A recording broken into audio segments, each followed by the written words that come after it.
네, 안녕하세요. 가족관계 두 번째 2주차에 오신 것을 환영합니다. 지난주에 모두 인트로덕션은 잘 성공적으로 보셨나요? 네. 어떻게 수업 방법이, 괜찮을지 모르겠지만, 네. 아, 어, 두 번째 시간도 역시나 이렇게 동영상 수업으로 진행을 하도록 하겠습니다. 본격적으로 수업이 들어감에 있어서 여러분들이 모르는 게 있으면 저한테 공지한 것 같이 가족관계 이렇게 제목에 좀 써주시고 저한테 계속 이메일로 문의를 하시고 그래야 제가 여러분들을 도와드리고 커뮤니케이션이 잘 돼서 여러분들이 대면 수업에 못지않은 질의 비대면 수업을 할 수 있을 것 같아요. 네, 저도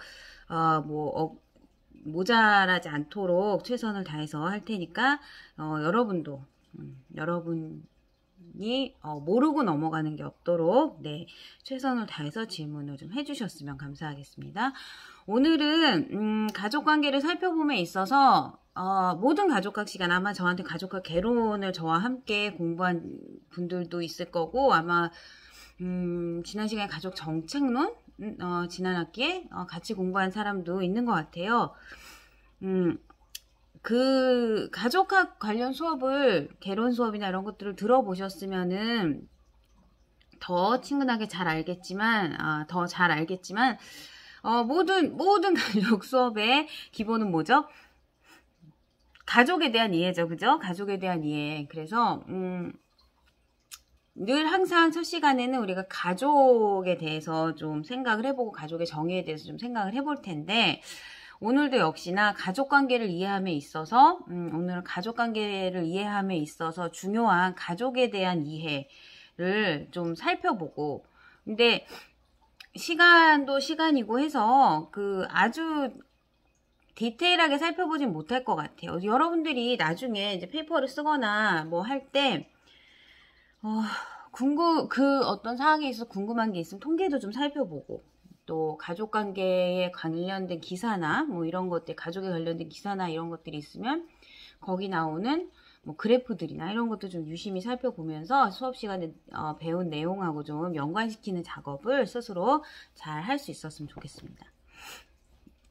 그래서 오늘은 가족에 대해서 좀 이야기를 할 거고 그 다음에 이 수업이 가족관계 수업이죠. 가족관계 수업인데 특히 이 수업에서는 가족관계를 우리의 우리가 속해진 맥락과 연관지어서 계속해서 생각하는 작업을 할 거예요. 그 작업을 하기 위해서 여러분에게 이론 하나를 소개를 해주고 싶어요. 전생의 이론이라는 라이프 코스 티어리라는 것인데 사실은 이론이 대학원 레벨 가고 더 그 이론을 전공하게 되면 굉장히 어려운 이론이에요. 하지만 여러분 레벨에 맞게 지금 학부생들에게 처음 소개하는 그런 레벨에 맞게 프레임을 좀 짜는 작업을 할 거고요. 그 이론을 소개하는 이유는 그 이론이 바로 우리 삶이 가족의 삶, 가족 안에서 개인의 삶이 어떻게 사회, 문화, 그리고 시간, 역사적인 맥락에서 달리 이해될 수 있는가. 그래서 관계라는 것도 태초에 주어져서 생물학적인 어떤 특성처럼 딱 특징 지어지는 게 아니잖아요. 그죠? 그렇기 때문에 우리가 관계를 이해하고 관계 내에서 역할을 이해하고 할 때 어떻게 이해해야 하는가를 전생애적 관점 이라는 전생의 이론이라는 이론적 틀을 가지고 해석하는 작업을 한 학기 동안 해보려고 해요. 그냥 가족관계를 하는 게 아니라 가족관계를 전생애적 입장에서 한번 풀어보려고 해요. 제가 여러분들에게도 계속 그렇게 생각하도록 푸시할 거예요. 네. 그래서 가족관계 틀에서 뭐가 중요한가, 어떤 개념 우리가 알고 있어야 되나 이런 이제 프레임, 흔한 말로 왁구라 그러나 왁구를 짜야죠. 네. 프레임을 짜는 작업을 한번 해보도록 하겠습니다. 시간이 이 동영상 수업 시간이 1시간 반? 1시간 15분? 네. 3학점짜리 1시간 15분인데 아마 제가 조금 동영상을 더 길게 녹음을 할 것 같아요. 근데 시간이 모자르면 시간이 모자르면 여러분들 듣는데 너무 힘들면 안 되니까 다음 시간으로 넘겨서 네, 계속 하도록 하겠습니다. 하여간 오늘은 가족에 대한 소개와 그 다음에 전생의 이론에 대한 설명 이 두 가지를 중점적으로 한번 나가보도록 할게요. 자, 우선 가족의 변화를 살펴보면 가족은 변한다. 외워야죠. 밑줄 착 돼지꼬리 땡땡. 가족은 변화해요. 가족은 굉장히 역동적인 존재예요. 한순간도 가만히 있지 않는 것 같아요. 그죠? 가족에 관련된 모든 것들이 변화하고 가족의 정의도 변하고 가족 구성원도 변하고 역할도 변하고 항상 모든 게 변화해요. 무엇과 함께? 예, 맥락과 함께, 사회문화적인 맥락과 함께 변화하죠. 제가 가족학을 하면서 가족학을 강의하고 연구하면서 하도 맥락 타령을 했더니 뭐 가족은 절대적으로 너는 딸이니까 이걸 해야 해. 너는 아들이니까 이런 역할을 해야 돼. 너는 아빠니까 이런 역할을 해야 돼. 너는 엄마니까 이런 역할을 해야 돼. 하고 생물학적으로 주어진 게 아니란 말이에요. 네. 사회적으로 역할 관계들이 다 구성이 돼요. 그 구성을 이해하려면 결국 맥락을 이해해야 하는 거죠. 맥락과 함께. 그렇다면 맥락이 빨리 변하는 데서는 맥락이 빨리빨리 변하는 사회라면 가족의 모습이 어떻게 될까요? 그렇죠. 그만큼 빨리 변하겠죠. 그렇죠? 우리나라 같은 경우에는 1950년대, 60년대 굉장히 정말로 세계에서 제일 못 사는 나라에서 지금 국뽕에 취한다, 우리나라 괜찮은 것 같은데 이런 생각하면 국뽕이라고 막 놀리기도 한다는데 객관적으로 보면 굉장히 살기 좋은 나라가 된 건 맞잖아요. 그죠? 인터넷도 빵빵 터지고 네, 맞죠. 굉장히 최첨단 사회에 살고 있어요. 그래서 가끔 그런 생각을 했어요. 지금 100세 정도 된 할머니, 할아버지들이 많이들 계신데 그런 분들은 100세 정도 되신 몇 년도에 태어났죠? 1920년도 이때 태어나서 일제강점기 한복 입고 달구지 물던 시절에 태어나서 6.25를 겪고 70년대 아파트가 확 들어서는 걸 보고 논현동, 지금 서울 논현동, 강남 일대가 다 논밭이었던 시대를 목격을 하시고 지금 살고 계시면 그분들이 보는 이 사회의 변화라는 거는 과연 뭘까? 그분들이 핸드폰을 보는 기분은 뭘까는 가끔 궁금한데 네, 여러분들이 저를 궁금해 하려나? 네, 그럴 수도 있겠네요. 저도 여러분 입장에서는 굉장히 골동품이니까, 그죠? 그만큼 사회 변화가 굉장히 우리나라 빨랐어요. 사회 변화가 빠르다 보니 가족의 모습이나 가족이 기대하는 역할도 빠르게 변화하는데 사실은 그 기대나 역할, 생각이 빠르게 변하는 것만큼 사람들이 실제 어떻게 행동하느냐, 이 사람들의 행동은 그만큼의 스피드를 잘 따라가지 못해요. 실제 나타나는 행동, 그러니까 생각과 행동의 괴리가 나타나게 되는 거죠. 가족 안에서. 네. 예를 들면 이런 거예요. 성평등해야 된다. 누가 살림하고 이런 거 없다 라고 이야기하지만 실제 가족 안을 보면 전부 여자들이 살림하고 있어요. 그러니까 그 안에서 뭐가 발생하죠? 갈등이나 네, 괴리감을 느끼게 되는 거예요. 괴로움을 느끼죠. 네. 그러다 보니 여러 가지 가족의 문제들이 발생을 하게 되고 관계 내 갈등이 발생을 하게 돼요. 그래서 이런 변화가 어떻게 일어났나를 우선 좀 살펴보는 게 중요하겠죠. 자, 크게 가족의 변화를 살펴보면 이것만 제가 지금 적어놓은 이것만 변화했다고 볼 수는 없지만 주거지역 형태 크게 변화했죠. 네.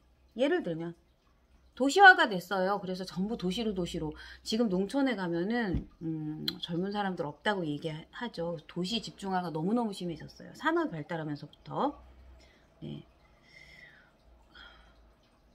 네. 저는 은퇴하면 도시를 떠날 예정인데 다 도시는 가끔 시골에 살면 어떨까 이런 생각하는데 제일 문제는 직장이더라고요. 네. 뭐 먹고 살지? 직장이나 이런 시설들이 도시에 집중하다 보니 젊은 사람들을 위주로 해서 도시 집중화가 굉장히 심각해졌죠. 그리고 주거 형태가 변화했어요. 옛날엔 주택에 살았다면 지금은 거의 뭐 99.9%, 90% 넘게 아파트 거주가 증가를 했죠. 그래서 이웃의 개념이라든지 가족이 하는 일의 개념이라든지 이런 게 주거의 형태 와 함께 다 변화했어요. 네. 뭐 방의 구조도 가족의 모습을 굉장히 많이 반영하고 있고, 그래서 아파트가 되면서 방 3개 화장실 2개, 뭐 방 4개 화장실 2개, 방 3개 화장실 하나, 뭐 이런 셋업된 아파트 형식이 생기기 시작을 했어요. 방 3개 화장실 2개, 안방에 화장실 하나 있고 마루에 하나 있고, 이거는 사실은 굉장히 서구적인 구조예요. 그죠? 부부 중심에. 그래서 부부의 생활이 따로 좀 독립이 돼서 화장실 따로 쓰고, 안방 넓게 좀 따로 쓰고, 근데 우리나라 보면요, 그 방 3개 화장실 2개라고 하더라도 방 하나는 옷방으로 만들고 엄마랑 딸이 같이 쓰고 아빠랑 아들이 같이 쓰던지, 아니면 엄마가 애들 데리고 자고 아빠 방 따로 있던지, 이런 이제 부부 중심이 아닌, 엄밀히 말하면 자녀의 성장과 함께 방을 쓰는 형태가 변화한다든지 이런 중심으로 실제로는 방을 쓰고 있는 걸 많이 목격을 해요. 그래서 사실 가족 관계랑 이런 걸 보면 아직은 이런 아파트 구조의 방 구조가 맞지 않는데, 네, 철저하게 부부 중심의 구조의 아파트에 살고 있는 모습을 보게 되죠. 개인적으로는 재밌어요. 왜 굳이 저런 구조에 살지? 막 이런. 네, 그렇게 그런 구조의 생활을 하지도 않는데, 자, 가족 구성원이 변화했죠. 네. 가족 구성원이 변화했어요. 저는 제가 어렸을 때 생각을 해보면 할머니 할아버지를 당연히 모시고 살았어요. 그리고 저는 왕할머니, 그 증조할머니, 전 노할머니라고 불렀었는데 저희 증조할머니하고도 같이 살았고, 저희 아버지가 첫째였거든요. 그래서 할머니, 그러니까 왕할머니, 할머니 할아버지, 아버지 엄마, 저 오빠, 이렇게 쭈루룩 7 식구가 한 집에 살았고, 저는 왕할머니랑 같이 방을 쓰면서 자랐어요. 근데 지금은 사실은 양육 목적으로, 아이를 도와줄 목적으로 잠시 와 계시지 않으면 그렇게 대가족 구조로 모여 사는 가족은 찾아보기 힘들죠. 네. 힘들고, 그래서 가족 구성원은 뭐 핵가족화했다 그러는데, 핵가족보다도 더 가족 구성원 수도 줄었고, 네. 연령도 변화했고, 이제는 1인 가구라는 이제 성인 자녀가, 이전에는 성인 자녀라도 결혼하기 전에는, 그러니까 자기의 가족을 분리해서 나가기 전에는 계속 부모님하고 같이 사는 형태가 일반적이었다면, 지금은 성인이 되고, 예, 직장을 구하거나 직장을 구하려고 노력을 하거나 하면 다 이렇게 나가서 생활을 하게 되죠. 그리고 직장을 구하고 자기 생활이 가능해지면은 이제 가구를 분리하는 경우도 굉장히 많이 증가하고 있고, 네. 그리고 가족 구성원 연령도 따라서 뭐 부부 중심의 가족, 또 연령이 굉장히 높은 노인 중심 가족, 이런 가족들이 굉장히 증가를 많이 하고 있고, 뭐 인구는 줄고 있고 자녀는, 어린아이들은 줄고 있으니까 가족 구성원 연령도 전반적으로 높아지고 있겠죠. 그리고 가족 구성 형태, 아까 말씀드린 것처럼 부부 중심 가족이라든지 1인 가구가 늘고 있고, 대가족이나 자녀가 많은 가족이 줄고 있고, 얼마 전에 제가 이사를 했는데, 이사하면서 보니까 유심히 자꾸 부동산 얘기를 하네. 부동산을 살피니까 요즘에는 예전에 지은 아파트들, 그게 이제 관심이 가더라고요.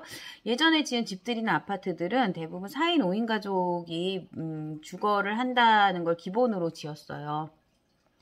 지금은 대부분 1인, 2인, 부부 중심, 혹은 큰 집이어도 한 자녀 중심으로 지은 집들이, 최근에 건축한 집들은 굉장히 많이 늘고 있는 걸 보고, 이것도 가족 변화 형태를 굉장히 반영을 많이 하는구나, 수요가 있으니까 그렇게 생각을 했죠.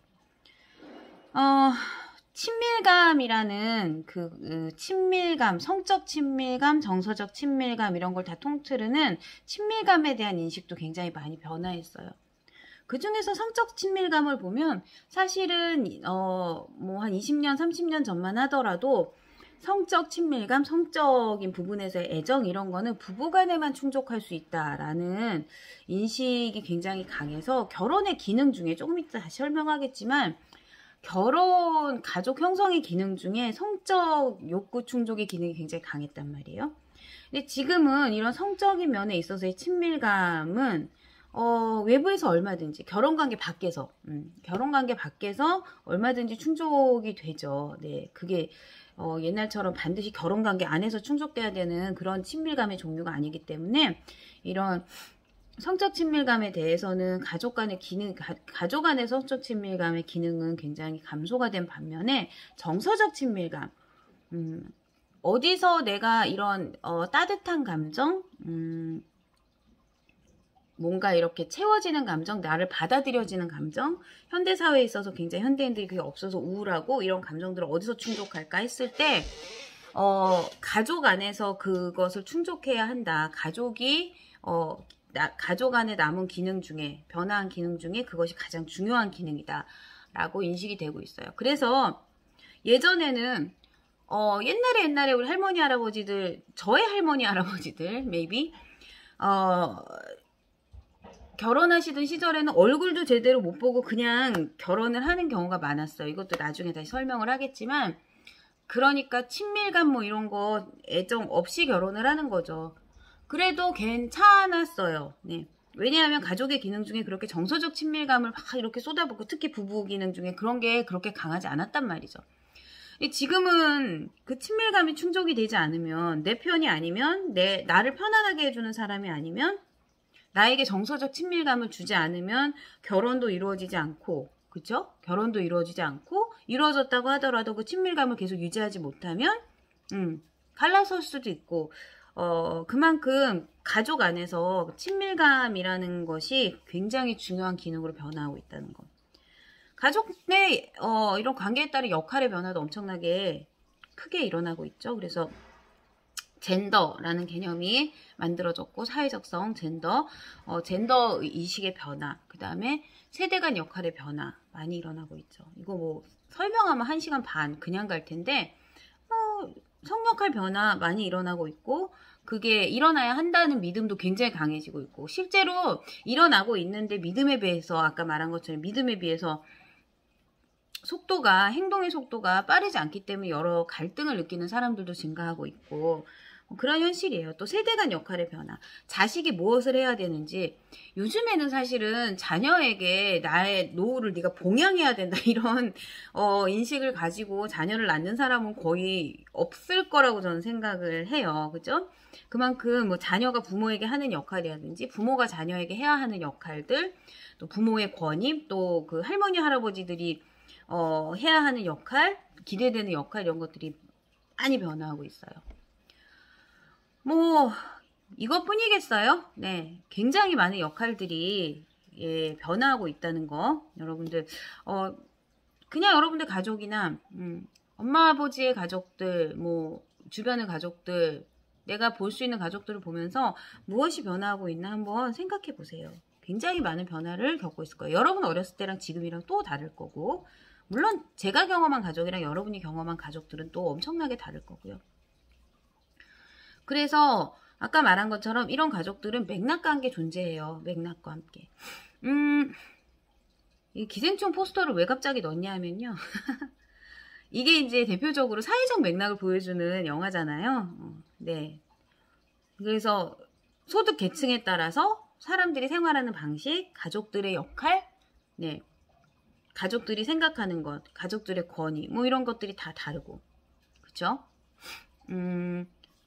또 기생충이 외국에서 유행을 하면서 어떤 나라에서는 기생충에서 나오는 그 부모 자녀 관계에 되게 그런 데 대한 기사도 나온 적이 있대요. 한국 사회에서 아버지와 아들, 부모 자녀 관계, 네, 여기선 굉장히 끈끈하죠, 사실.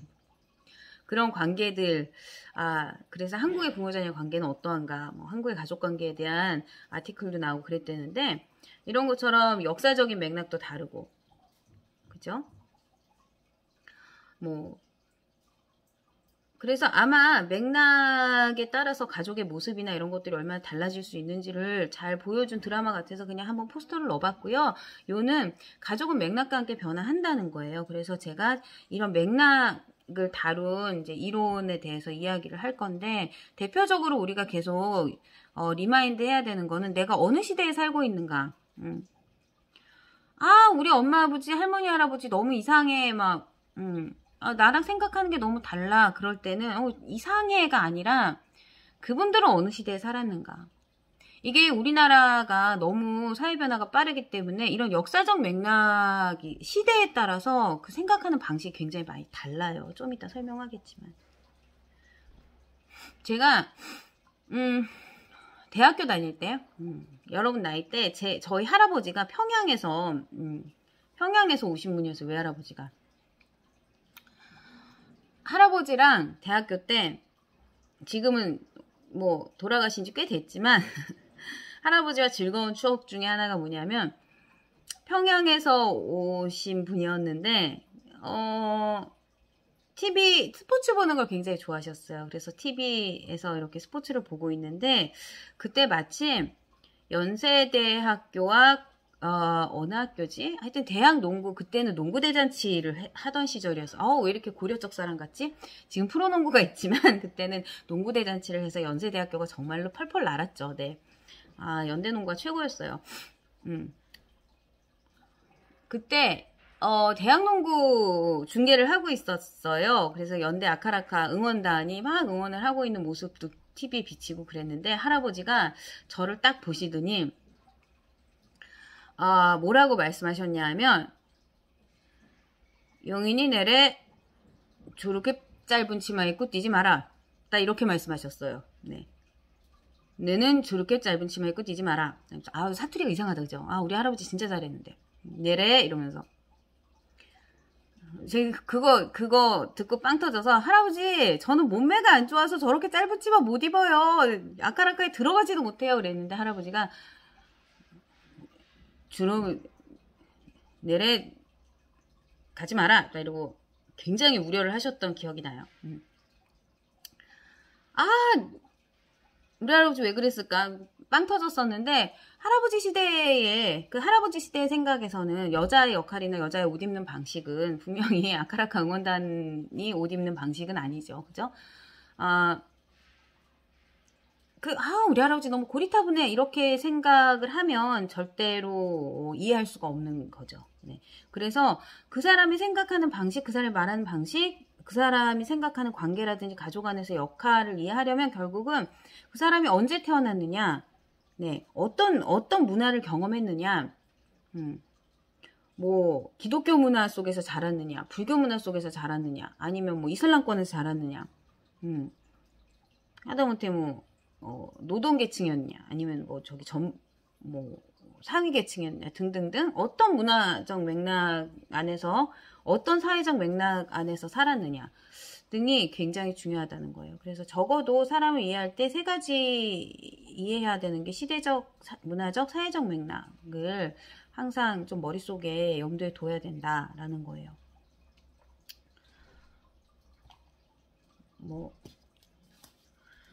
네. 그래서 이거는 조금 이따 일어날 때 다시 설명을 할 거고, 그렇다면은 가족은 변화한다. 가족은 변화한다. 이거를 기억을 하셔야 되는 거죠. 가족은 항상 변화한다. 네. 여러분 시험 볼 때 딸딸딸딸 외우다가 제가 이렇게 막 설명을 많이 하면 여러분들이 되게 힘들어하면서 딸딸딸딸 외우면서, 그러니까 교수님 가족이 변하는데 아파트에 주거에 뭐 방 3개 화장실 2개 설명 한번 더 해주세요 이렇게 얘기하는데, 여러분들이 그 개념을 이해하려고 설명을 더 해주세요 하면 괜찮은데, 그걸 외우려고 하려면 그럴 필요는 없어요. 여러분 이해하시면 돼요. 여기서 테이크홈 포인트는 뭐냐? 가족은 변화한다. 우리 역사적, 시대적, 역사적, 문화적 맥락 안에서 가족을 해석해야 한다. 이거예요. 어떻게 변화하느냐? 큰 줄기를 이해하면 되는 거지, 방 3개 화장실 2개가 우리나라랑 안 맞아요? 뭐 이런 거 딸딸딸 외우고 있을 필요 없다는 거죠. 네. 은근히 방 3개 화장실 2개 얘기 꺼내면 항상 질문이 많이 들어와서. 네, 뭐 그렇습니다.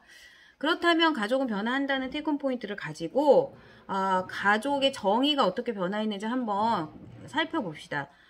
이거 아마 가족학개론 1학년 때 들으신 분들은 다 한 번씩 훑어본 정일 거예요. 그래서 제가 이제 좋아하는 정인데, 딱 극명하게 너무 잘 보여줘서, 그 중에 이제 2개만 한번 가져와 봤는데, 처음 가족학이라는, 가족이라는 것에 대해서 본격적으로 연구를 시작한 거는 이제 1950년대, 40년대 후반부터예요. 네. 전쟁이 나고, 가족이라는 형태가 막 사람들이, 가족성원들이 죽기도 하고, 이러면서, 아래서 공사를 하나 봐요, 여러분. 그래서, 오디오에 막 이상한, 들리세요? 꽝꽝꽝꽝 거리고 있어요. 네. 그럴 줄 알았으면은, 좀 조용한 장소를 섭외해서, 녹화를 하는 건데. 네, 하여간 제가 더 크게 목소리를 내면 되죠. 뭐, 꽝꽝 소리 안 들리게. 가족의 모습이 다양화되기 시작을 하면서 가족학 연구가 본격적으로 시작이 됐다고 보시면 돼요. 그 초기에 멀덕이라는 사회학자가, 인구학자가 한 정의인데, 이 가족학 초기의 정의를 보면, 가족이랑 공동의 거주, 네, 공동의 거주, 같이 살아야 돼요, 같이. 경제적 협력 및 재생산을 특성으로 하는 사회적 집단이다. 네. 처음으로 가족을, 여기서 중요한 거는 뭐냐면요. 사회적 집단, 동그라미 뻥, 사회적 집단이라는 거예요. 자, 예전에는 가족을 생물학적인 집단으로 보는 경향이 강했단 말이에요. 네. 그냥 변하지 않고 존재하는 거. 당연한 거. 그 생물학적인 집단이라기보다는 그냥 당연한 집단. 근데 사회적 집단이라고 여겼다는 건 뭐냐면 가족의 변화를 인지했다는 거예요. 그죠? 네. 공동의 거주, 경제적 협력 및 재생산을 특성으로 하는 사회적 집단이다. 그 당시 가족의 모습을 반영을 한 거죠, 이 정의는. 그러니까 같이 살고 있어야 돼요. 네, 같이 살고 있어야 되고. 공동의 거주 지금은 해당이 되지 않죠. 여러분, 내가 1인 가구로 독립해서 나갔다고 하더라도 나는 우리 엄마 아버지의 가족이에요. 그죠? 가족이에요. 그래서 가족이 한 커뮤니티나 집에 공동에 거주할 필요가 없어요. 지금은. 부부도 따로 떨어져서 살기도 하고, 부부인데. 그죠? 그래서 지금은 거주 형태라는 것이 굳이 가족을 거주 지역이라는 게 굳이 가족을 정의하는 키포인트로 나오지 않는데 여기는 첫 번째 포인트가 공동의 거주, 경제적 협력, 네, 그다음에 재생산, 자녀를 낳아야 된다는 거죠. 재생산을 특성으로 한다. 지금은 아니요. 재생산이라는 거는 가족에서 담당할 수 있는 하나의 옵션으로 이제는 여겨지고 있지요. 재생산 해도 되고 안 해도 되고 가족 밖에서 재생산이 일어나기도 하고 재생산이라는 건 출산을 의미를 해요. 네. 자, 사회적으로 용인된 성관계를 지속하는 양쪽의 성을 포함한다. 사회적으로 용인되는 성관계, 이거 아니라고 말씀드렸죠. 지금은 사회적으로 용인되는 성관계가 가족 밖으로 나가서도 용인이 돼요. 그래서 네, 심지어는 지금 간통죄 폐지로 인해서 사회적으로 관습법적으로는 용인되지 않지만 합법적으로는 부부관계 밖에서의 성관계도 용인이 되죠. 뭐 관습법적으로는 아니고. 그래서 결혼관계가 사회적으로 용인된 성관계를 지속하는 유일한 길이 아니기 때문에 요것도 빠졌고 지속하는 양쪽의 성을 포함하는 어른들, 양쪽의 성을 포함한다. 어른들로 구성된다. 그러니까 한부모 가족 같은 경우는 요 정에서 빠질 수 있죠. 근데 지금은 뭐 양쪽에 어른들로 구성이 되지 않아도 되고, 그죠?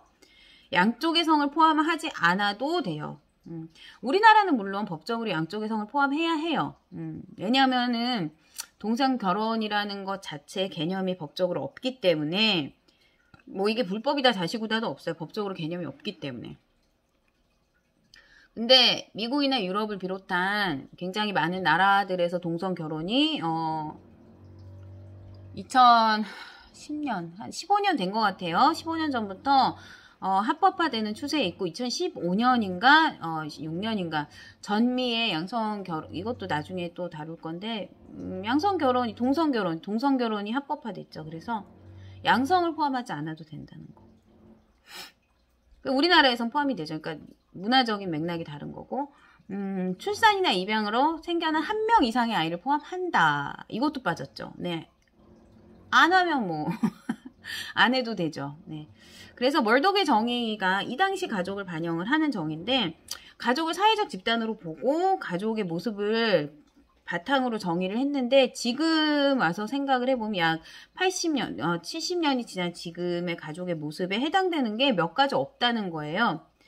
그러면 2008년의 정의를 보면, 이게 사실은 미국의 정의이기 때문에 제가 2008년의 정의를 왜 써놨냐 하면, 우리나라 현실에 지금 2008년도 정의가 좀 맞는 것 같아서 네, 좀 써놨어요. 한번 생각을 해보면 공사 소리가 점점 커지고 있어요, 여러분. 한 학기 내내 이러진 않겠죠, 그죠? 여러분한테는 좀 거슬리지 않기를 바래요. 저는 근데 공사하시는 분들을 강의하자고 막을 수도 없고. 네, 미리 여러분들한테 양해를 구하자면요. 제가 지난 학기까지는 좋은 장소를 대여를 해서 강의 녹음을 최대한 교실 환경과 비슷하게 해보려고 노력을 했는데 1년 동안 대여를 할 수 있는 장소였거든요. 근데 그거를 제가 이제 코로나가 이렇게 1년 반씩이나 비대면으로 우리가 해야 될지를 이 짧은 시간으로 예견하지 못하고 조금 더 길게 대여할 수 있는 장소를 빌리지 못했어요. 학교 가서 해도 되긴 하는데 그것도 여러 가지 애로사항이 좀 있고 해서 제가 집에서 장비를 놓고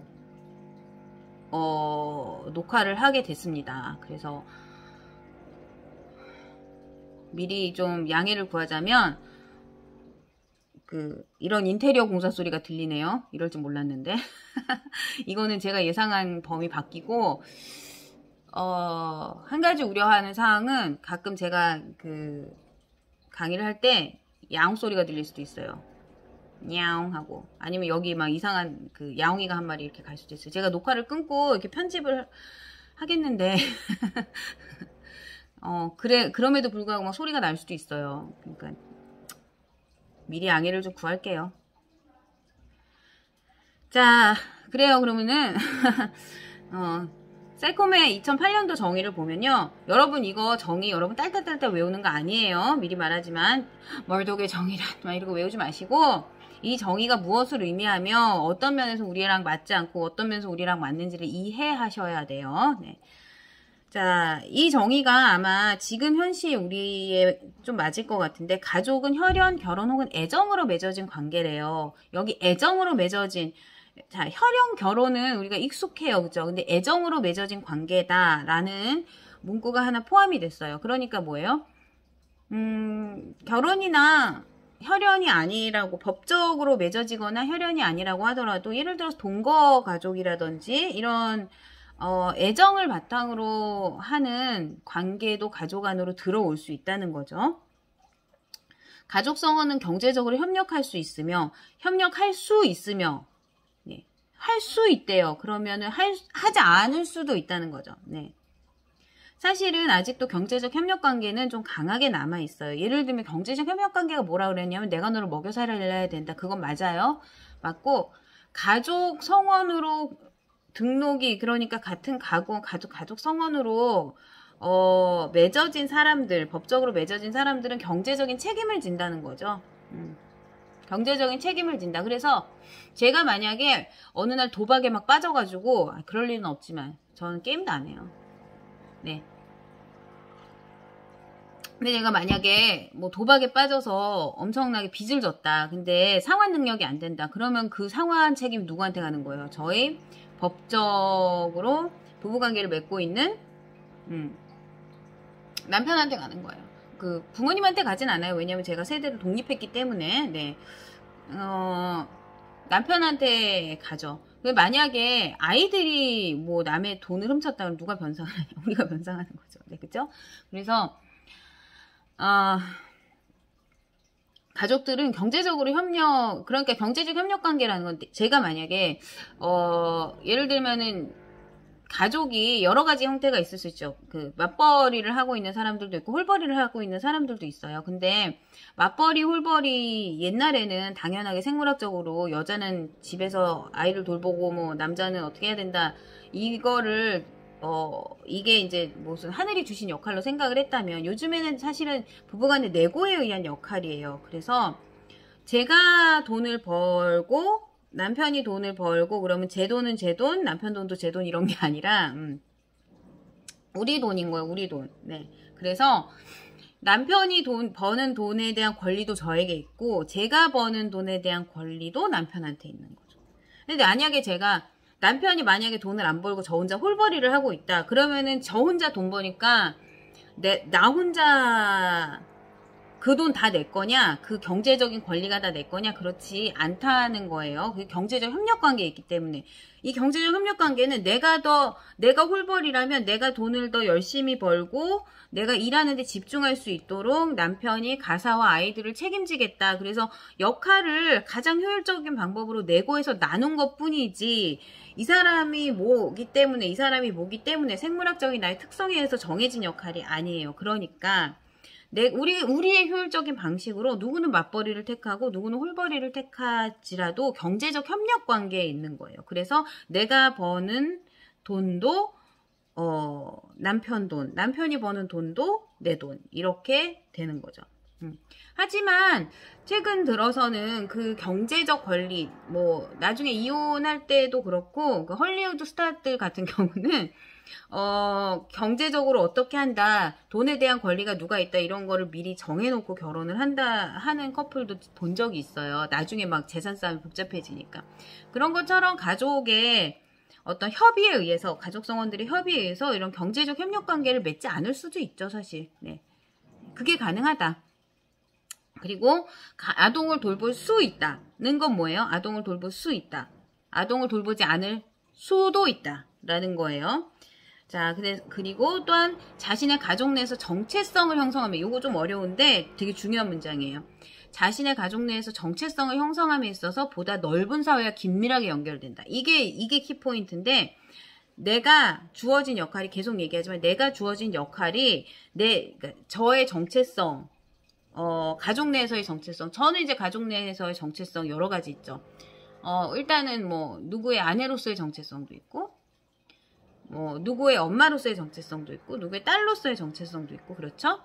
내 정체성에 따른 역할을 인식을 할 때, 내가 이제 아내니까 뭐 해야지, 엄마니까 뭐 해야지, 이런 거를 인식을 할 때, 그냥 나 혼자 인식하는 게 아니라 더 넓은 내가 속한 대한민국, 동양 문화권, 이런 문화권들, 또 2020년, 이런 시대적 문화, 아까 얘기한 그런 문화적 맥락, 내가 속한 더 넓은 사회에서 주는 메시지들을 받아서 형성한다는 게 그게 긴밀하게 연관이 돼 있다. 네.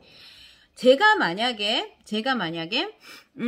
조선시대에 태어났다. 그러면은 제가 아무리 이런 사회 문제에 관심이 있고 그렇더라도 여자이기 때문에 문화권에서 주는 맥락들이 있잖아요. 그래서 그 맥락들에 이런 거를 다 받아들여서 당연하게 그냥 좋은 엄마, 현모양처 이렇게 됐겠죠. 네. 저는 권씨니까 조선시대 태어났으면 양반이었을 거예요. 그죠? 권세가였을 수도 있어요. 누가 그랬는데 어떤 할머니가 농담을 하자면 어떤 어르신이 이름을 듣더니 권가가 딱 이러면서 권가가 양반이다.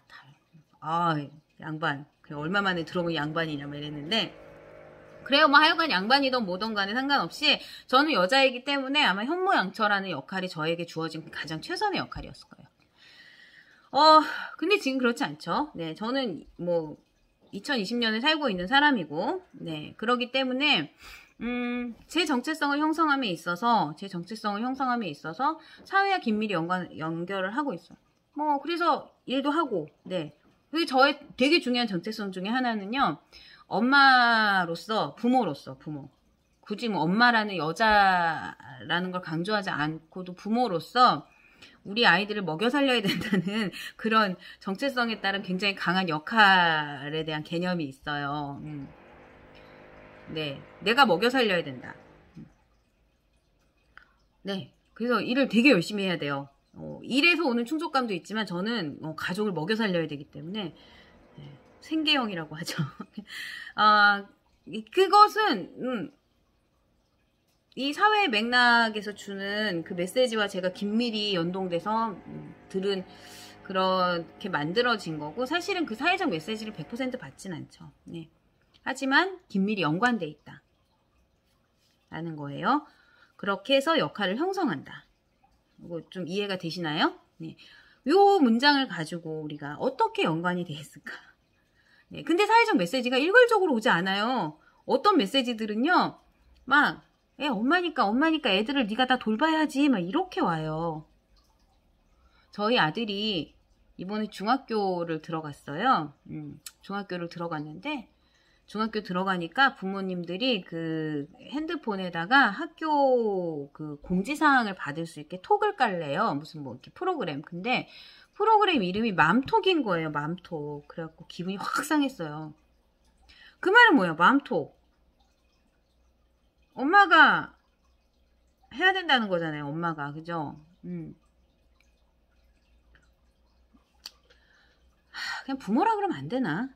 그러니까 그런 데서 사회적 메시지가 오는 건데, 그런 사회적 메시지를 들으면, 마음이 상하죠. 저 같은 사람은 마음이 많이 상해요. 그걸 갈등이라고 얘기해요. 나중에 다시 얘기하겠지만. 그래서 사회적인 메시지가 항상 동일한 게 오는 건 아니고, 그 긴밀하게 연관돼서 잘 생활하려니 거기서 갈등도 오고, 힘듦도 오고, 그래요. 네. 하지만, 정체성을 형성함에 있어서 사회적 메시지에 귀를 기울이고 긴밀하게 연관이 돼서 가족 안에서 무엇을 할지 내가 누군지를 이해하고 형성해 간다라는 거예요. 현대가족은. 그러니까 이 멀독의 정의하고 셀콤의 정의를 보면 굉장히 차이가 느껴지시죠. 그만큼 70년 사이에 이런 가족의 모습이라던가 가족을 이해할 수 있는 정의 자체가 굉장히 많이 변했다는 걸 볼 수 있어요. 자, 분야별로도 가족의 의미가 굉장히 많이 달라요. 우선 사회과학적으로 보면 사회과학적 접근은 이제 생물학적으로 의학적으로 접근을 하면 가족 안에서 뭐 유전자형이라든지 이런 게 제일 중요하겠죠. 네. 근데 사회과학적으로는 가족을 뭘로 봐요? 사회의 가치와 규범과 가치를 온전히 반영하고 있는 가장 기본적인 하위 체계로 봐요. 네. 그래서 가족은 사회적 체계다, 사회 집단이다. 라는 게 사회과학의 근본적인 전제고, 사회과학 안에서도 굉장히 여러 가지 줄기가 있는데, 예를 들면, 인류학적인 가족의 정의를 보면, 인류학에서는 인간의 생물학적인 욕구에 대한 보편적 반응으로 생성된 사회제도다. 그러니까, 생물학적인 욕구에 대해서 보편적으로 반응하면서 생성된 사회제도가 가족이래요. 생물학적 욕구가 뭐예요? 뭐 성적인 욕구라든지 의식주의 욕구라든지 이런 거에 의해서 사람의 필요에 의해서 형성된 사회제도다. 그러면 이 생물학적인 욕구, 우리가 지금까지 사실은 가족을 형성한 생물학적인 욕구는 뭐 말 그대로 성적인 욕구, 의식주의 욕구, 자녀 번성의 욕구 뭐 이런 거일 수 있어요. 근데 그것들이 외부로 이관되면서 가족의 필요성이 떨어지는 거 아니냐, 뭐 그런 질문도 우리가 한번 해볼 수 있겠죠. 뭐 하여튼 인류학에서는 가족에 대한 욕구의 반응으로 형성된 제도를 가족이라고 보고 있고, 민법에서는 법적으로 보면은 가족을 법적으로는 더 딱딱하게 배우자, 직계혈종 및 형제자매. 여긴 애정적 기능 이런 거 들어있지 않죠. 여러분 개 키우세요? 고양이? 안 키워요? 아무도? 요새 뭐 반려견 얘기도 많이 하는데, 저는 한 100마리가 넘는 구피들과 한 마리의 고양이를 키우고 있는데, 제가 키우는 걸 보면은 다 성인인 남편 한 분을 키우고 있고 아들 하나 딸 하나에 고양이 한 마리, 구피 한 100여 마리 뭐 이렇게 키우고 있죠. 물고기들은 사실은 제 애정을 느끼지도 못하고, 그래서 가족의 범위에 들어가지 않는 것 같은데 들어가나? 아니에요. 고양이는 굉장히 애정을 많이 갈구하고, 애정을 주지 않으면 계속 옆에서 귀찮게 굴고 그러더라고요. 그 고양이가 가족이냐? 애정적으로는요. 네, 애정적으로는 가족인 것 같고, 나도 모르게 내가 고양이 엄마도 아닌데, 엄마한테 와봐 이러고 앉았는 거예요. 그래서 고양이한테 저의 정체성이 이제 엄마가 된 거죠.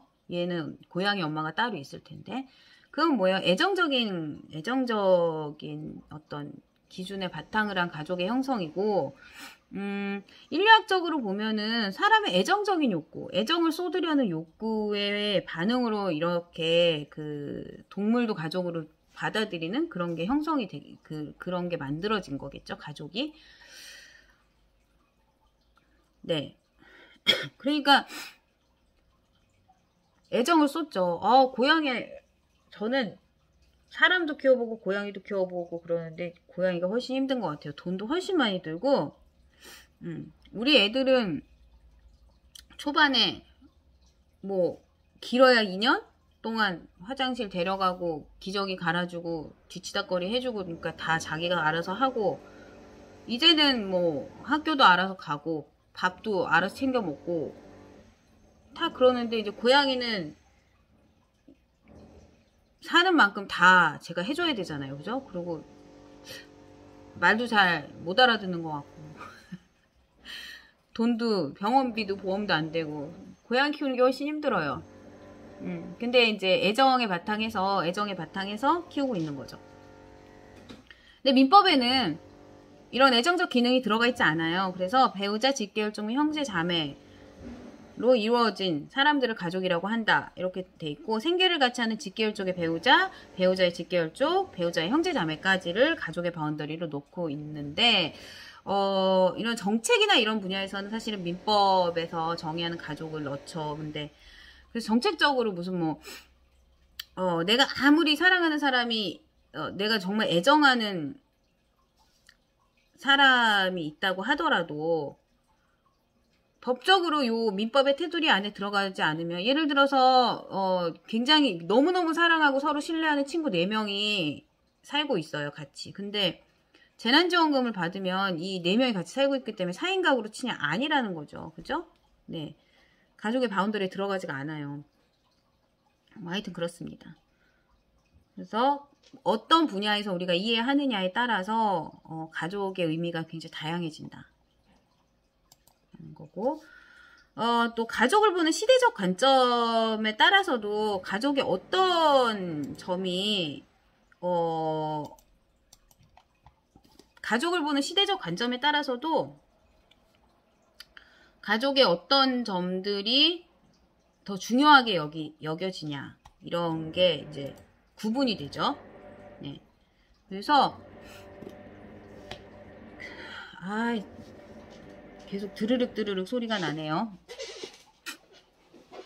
다음 주에는 조용할 거예요, 여러분. 저만 거슬리는 거죠? 네. 그래요. 시대적 가족을 보는 관점을 보면요, 여기 이제 제도적 가족, 심리적 가족, 다원적 가족, 의도적 가족, 이렇게 임의로 나눴는데 책에 나눠져 있는 건데, 여기 이제 제도적 가족은 뭐 시대적으로 보면 한 요 정도까지 하고 연도가 나와 있는데, 왜 굳이 75년도부터 나눠요? 90년도부터 나눠요? 이러고 의문을 가질 수 있어요. 그냥 임의적인 거예요. 요 정도까지. 그래서 뭐 시대에 뭐 반드시 75년도, 뭐 76년도부터는 아니고 이런 게 아니라 그냥 넘어가는, 약간 뭐라 그러죠? 그냥 상징적 시점을 5년 단위로 잡아놓은 거라고 생각하시면 돼요. 자, 제도적 가족은 흔히 말하는 전통적 가족? 우리가 전통적 가족에서는, 전통적 가족 안에서는 이렇게 얘기할 때 그 전통적 가족을 의미하는 거예요. 제도적 가족 안에서의 가족이라는 것은 생산 단위로서의 가족을 의미해요. 네. 그러니까 재생산이 가장 중요한 가족의 역할이 되겠죠. 생산 단위. 그래서 자녀를 생산하고, 네. 이게 세대를 유지하는 것이 가족의 기본 역량이고, 그것이 가족의 존재 이유다. 그래서 가족이란 사회적 생산의 단위다라고 제도적 가족 안에서는 가족을 이해하고 있어요. 제도적 가족의 특징은 강력한 부계 중심 가족이고요. 네. 부계 중심 가족이고 친족의 유대를 굉장히 강조하는 가족이다라고 볼 수 있어요. 친족의 유대는 누구 중심의 친족? 아버지 중심의 친족이죠. 아버지 중심의 친족. 그래서 거주 형태도 이제 공동체, 커뮤니티, 온 그 일가 친척이 뭐 고씨 마을, 김씨 마을 이런 것처럼 한 마을에 모여 사는 거, 예, 이런 가족 형태를 유지하고 있고, 부계 중심에, 그러니까 가족의 역할이나 이런 것도 재생산의 주체인 여성이 자녀 양육과 살림을 담당을 하고, 네. 이렇게 되겠죠. 부계 중심의 친족유대라는 것은 이런 커뮤니티 중심 이런 거는 농촌 도시화되기 전의 형태를 의미해요. 제도적 가족은. 그래서 아이를 낳고 키우고 이런 것들이 가장 중요한 생산 단위 생산이라는 역할이 가장 중요한 가족의 역할을 의미를 했고, 부계 중심이라는 거는 이제 그 아버지가 돈을 벌어오니까 중요하다가 아니라 문화적으로 아버지라는 사람에게 권력을 준 거죠. 권위라는 것을 부여해주는 가족 형태. 우리가 흔히 말하는 유교 사상 밑에서의 전통적 가족을 제도적 가족이라고 이야기할 수 있겠어요. 그 다음에 이제 도시화가 되고 사회가 막 변화를 하면서 심리적 가족 형태가 등장하기 시작을 해요. 심리적 가족이라고 하면 가족의 심리적 안정을 가장 중요시하는 거예요. 네. 가족의 만족도. 그러니까 이제는 가족이라는 것은 가족이라는 단위는 사회적 집단은 무엇을 위한 집단이냐? 행복과 심리적 안정을 위한 집단이다. 그래서 심리적 안정과 만족도가 굉장히 가족 안에서 높아야 되는 거죠. 그러면 이 심리적 안정과 만족도는 누가 담당하느냐? 여성이 담당을 하는 거였어요. 이 당시에는. 네. 그래서 근데 이제 심리적 안정, 아이러니한 건 뭐냐면, 심리적 가족 안에서 가족 성원의 만족도, 가족이라는 건 편안하고 굉장히 심리적으로 행복해야 되는 집단이다, 라고 생각을 하는데, 이 가족의 그 행복을 위해서 항상 따뜻한 밥이 차려져 있고 누군가 희생을 해야 되는데 그거는 여성이라는 거죠. 그래서 여성의 행복 역시 가족의 행복을 위해서 가족의 심리적 안정과 편안함을 위해서 희생하는 것이 여성의 행복이다라는 인식도 굉장히 강했어요. 네.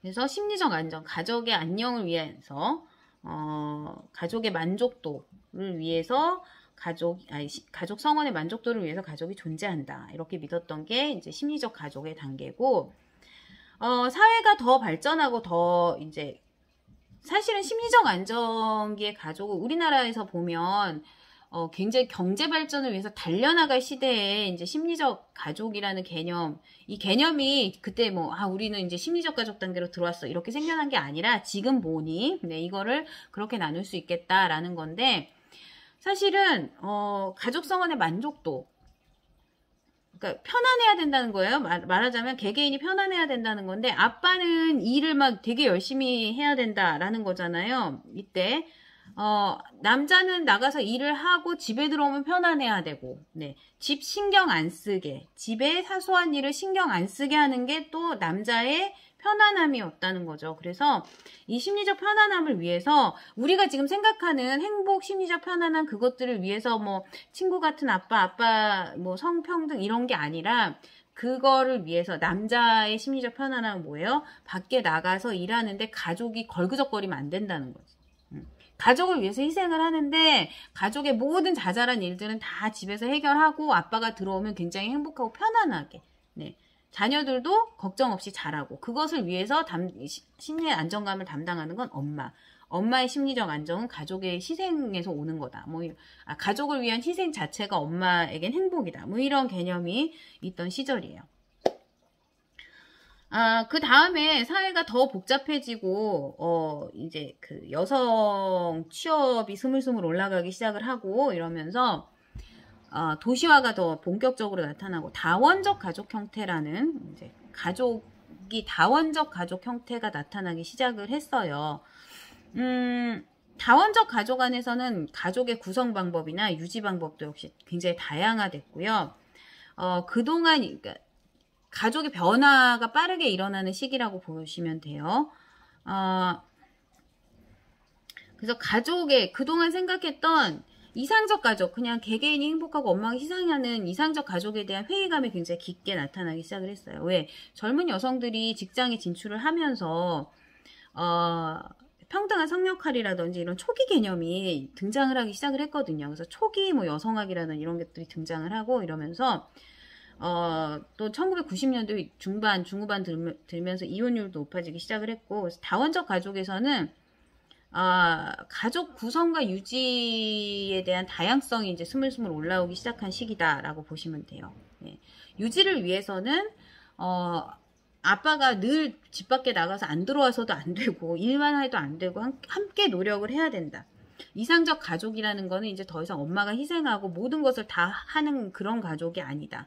라는 이제 다양성, 가족의 구성과 유지, 역할의 다양성이 대두되기 시작을 했다라고 생각하시면 될 것 같아요.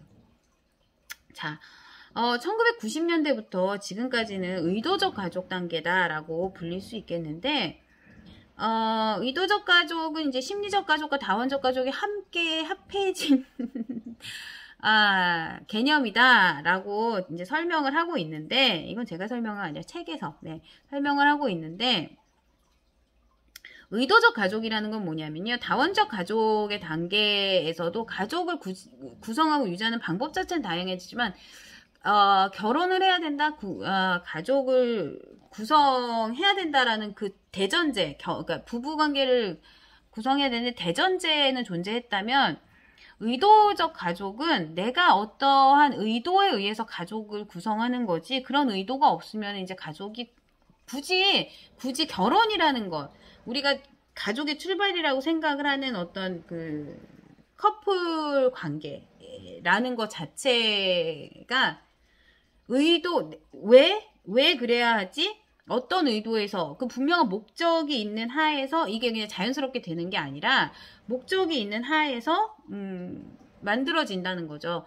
그러니까 커플 관계고 부부 관계고 뭐든지 간에 내가 그럴 의도가 없으면 하지 않는다. 그러니까 가족 자체가 의도적으로 형성이 된다. 그런 단계에 접어든 거예요. 네. 그리고 어떤 물리적인 너는 뭐 하고 넌 뭐 해야 돼 이런 물리적인 것보다도 가족의 질적인 면이 훨씬 더 관계 유지에 중요한 요소로 등장을 하게 되죠. 이건 아마도 여러분들이 그냥 생각하는 방식 자체가 지금 이렇게 형성이 됐을 거예요. 뭐 누가 돈을 벌기 때문에 내가 결혼한다. 내가 지금 나이가 어떻게 됐으니까 결혼한다. 이런 물리적인 특성보다는 어떤 질적인 만족감이라든지 사랑이라든지 이런 것들이 훨씬 중요해져서 물리적인 나이라든지 이런 것들이 훨씬 덜 중요하게 됐죠. 네. 물리적인 나이 차, 뭐 이런 것들도 훨씬 안 중요해졌고. 하지만 개개인의 심리적 안정감, 여기 심리적 가족과 다원적 가족의 특성을 다 가지고 있다고 얘기했잖아요. 심리적 안정감은 여전히 굉장히 중요한 요소로 남아요. 당연히 제일 중요한 요소 중에 하나죠. 개인의 만족감. 그렇죠?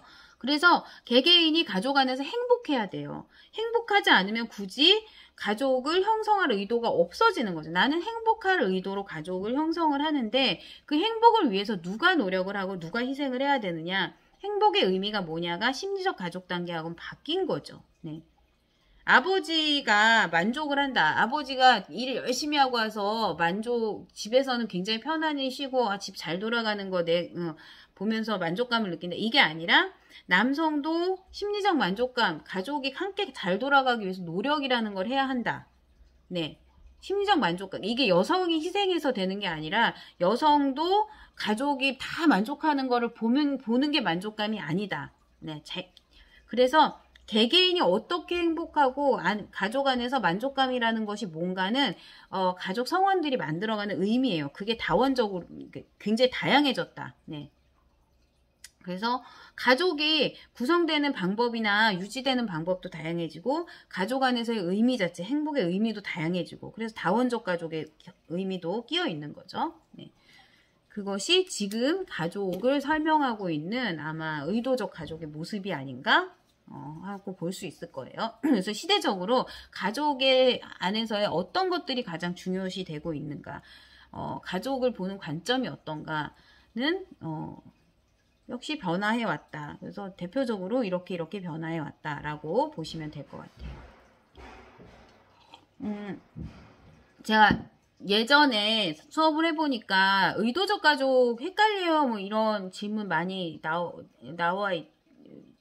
를 보냈는데, 여러분도 이해가 안 되시면 이메일 꼭 보내셔야 합니다. 예, 그래야 설명을 또 드리니까. 자, 그래서 시대적 가족을 보는 관점에 대해서 한번 알아봤고, 자, 이제는 가족 관계에 대해서, 관계라는 무엇인가, 가족에 대해서 이제 알아봤으니까 가족 관계니까 관계에 대해서 알아봐야죠. 관계란 관계를 설명하기 위해서 사람이 몇 명이 필요하냐? 혼자는 아니죠. 난 나를 사랑해. 네. 나는 나 자신과의 관계만 중요해. 뭐 이거는 우리가 얘기하는 관계가 아니고, 관계라는 것을 이야기하기 위해서는 2명 이상의 사람이 필요하죠. 네, 그래요. 그래서 관계란 2 이상의 사람 사이의 관련성, 관련 있음, 그 관련 자체를 관계라고 이야기한대요. 사전적인 의미로. 네. 또 2 이상의 사람, 사물, 현상 따위가 서로 관련을 맺거나 관련 있는 그 현상 자체를 관계라고 한다. 그래서 2이 필요하다는 거예요. 가족 관계라고 이야기해요. 가구 관계라고는 이야기 안 하죠. 우리 가족과 가구, 라는 개념이 있을 때 가족 관계예요. 가족. 그러니까 가족 안에는 우리가 실체하는 여러 사람들, 내가 지금 함께 거주하고 있던, 거주하지 않고 있던, 지금 생존하고 있던, 생존하지 않고 있던 간에 실제 내 삶과 관계가 돼 있는 가족 성원들이 내 가족이라는 의미 안에 들어가는 거고, 가족 관계라고 한다면 우리가 실제로 상담 같은 데서 원가족 관계라는 이야기들을 많이 하는데, 그 원가족 관계에는 이미 돌아가신 나의 부모님들이 포함이 되는 경우도 굉장히 자주 있어요. 뭐냐 하면 생존하지 않더라도 가족 관계라는 것이 자연스럽게 소멸하지 않는다는 거죠. 네. 왜냐하면 내 안에 실체로 존재하니까. 내가 그 관계, 맺었던 관계에 영향을 계속 받고, 그것이 나의 지금 자녀 관계나 여러 지금 현실에서 일어나고 있는 관계들에 영향을 주고 있기 때문에. 그래서 가족 관계라는 거는 내가 가족 성원으로 생각하는 여러 사람들, 실체적, 그러니까 여러 사람들 간의 관계를 이야기해요. 네. 물리적으로 지금 현재 나랑 같이 살고 있지 않더라도. 근데 가구 관계라는 말은 없죠. 왜냐하면 가구는 관계적인 측면이 아니라 물리적으로 법적인 측면에 더 가까워요. 그래서 어떤 집에 내가 이 주소지, 나의 주소지에 몇 명이 등록이 돼 있나를 물리적으로 설명하는 단어이기 때문에 가구원, 1가구 2주택, 1가족 2주택이라고 얘기하지 않아요. 그러니까 예를 들면 뭐냐면요. 저의 그 가족, 우리 엄마 아버지, 네, 우리 엄마 아버지가 집이 있어요. 네, 집이 있어요. 근데 나는 우리 엄마 아버지하고 가족이에요. 그죠? 가족이에요. 근데 우리 엄마 아버지가 집이 있고 제가 집이 있어도 이 1가족 2주택이란 말은 쓰지 않잖아요. 그죠? 1가족 2주택 아니에요? 괜찮아요. 왜냐? 우리는 다른 가구원이에요. 다른 가구원. 네. 독립적인 다른 가구원들이에요. 근데 만약에 제 이름으로 된 집이 하나 있고, 그렇게 되면 얼마나 좋은 건가? 하여간 그렇진 않지만 제 이름으로 된 집이 하나 있고 남편 이름으로 된 집이 하나 있다. 우리 각자 하나씩 갖고 있는데 뭐가 문제예요? 그게 문제죠. 왜냐하면 우리는 한 가구원이거든요. 네. 우리는 한 집에 살고 있는 한 가구원이에요. 그래서 이건 1가구 2주택이 되는 거죠. 1가구 2주택.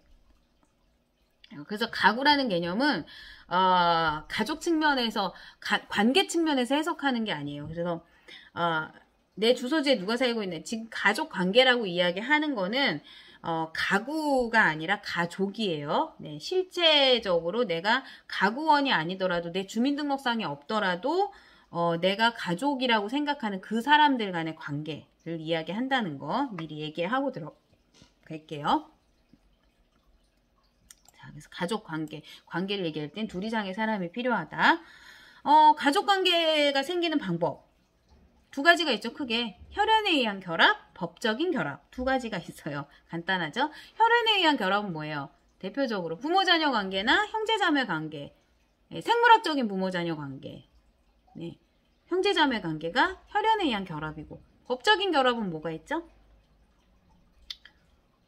법적인 결합도 사실은 법적인 결합과 현실법적인 결합과 관습법적인 결합이라고 두 개로 또 나눠서 설명을 할 수도 있지만, 예를 들어서 관습법적인 결합은 뭐냐면요, 관습법적인 가족이라고 한다면, 관습에 의해서 그냥 가족으로 여겨지는 사람들?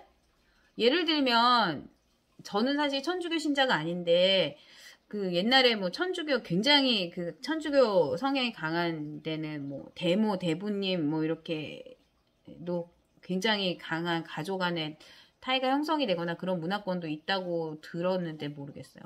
그러면은 그분들은 이제 관습법적인 가족 안에 들어가는 거죠. 하여간 이제 합법적인 결합을 보면 대표적인 게 부부죠, 부부. 네. 부부. 법적인 결합. 그래서 혈연에 의한 결합은 이렇게 끊을 수가 없어요, 법적으로 사실은. 네. 끊는 게 의미도 없고, 법적으로 끊을 수가 없어요. 그래서 형제자매가 부모님들이, 여러분들이 뭐 마음에 안 들게 하시면, 너 호적에서 파버린다. 근데 걱정 마세요. 호적에서 못 파요. 네. 호적에서 판다는 게 의미가 없어요. 호적도 없고요, 이제. 네. 너 호적에서 파버린다 그랬는데, 옛날 호적 있을 때도요, 혈연적 결합을 파버릴 수가 없어요. 네. 뭐, 그래요. 네. 접근금지 신청 뭐 이런 건 할 수 있는데 하여튼 파버리진 못해요. 법적인 결합은 끊을 수 있어요. 네. 법적인 결합은 끊을 수 있다. 저는 어떤 법적인 결합은 끊어서는 안 된다고 생각을 하고 있는데, 예를 들어서 입양 같은 경우는 내가 생물학적으로 아이를 낳았다. 내가 출산을 해서 아이를 낳았다. 그러면 끊을 수가 없어요. 근데 입양은 파양이 가능하죠. 네. 그래서 법적인 결합은 법적으로 끊을 수도 있다. 뭐 좀 그래요. 네. 저는 사실 입양은 파양하면 안 된다고 생각하는데, 그럼 더 안 하겠죠? 제 생각이에요. 권영인 생각. 네. 자, 관계의 종류를 보면 형성 방법은 두 가지. 혈연에 의한 거, 법적인 거. 그러니까 말하자면 시댁 식구들은 전부 법적인 결합으로 따라오는 가족 관계가 되겠죠. 네, 친족 관계가. 네, 그래요. 관계의 종류를 보면은 횡적인 관계와 이건 당연한 건데, 횡적인 관계와 세대 관계가 있죠. 횡적인 관계 뭐가 있죠? 형제자매 관계, 부부 관계 이런 것들이 횡적인 관계에 속하고, 세대 관계는 부모자녀 관계, 조부모 관계 등등, 고부 관계, 장서 관계 이런 게 세대 간의 종적인 관계가 될 것 같아요. 예전에는 종적인 관계에 파워를 부여해가지고 무조건 종적인 위치에서 위에 있는 사람이 파워가 있다, 세대적으로. 그러니까 우리 관습법적으로, 문화적으로 그랬잖아요. 근데 요즘에는 그런 게 많이 약해졌죠. 네. 그래요.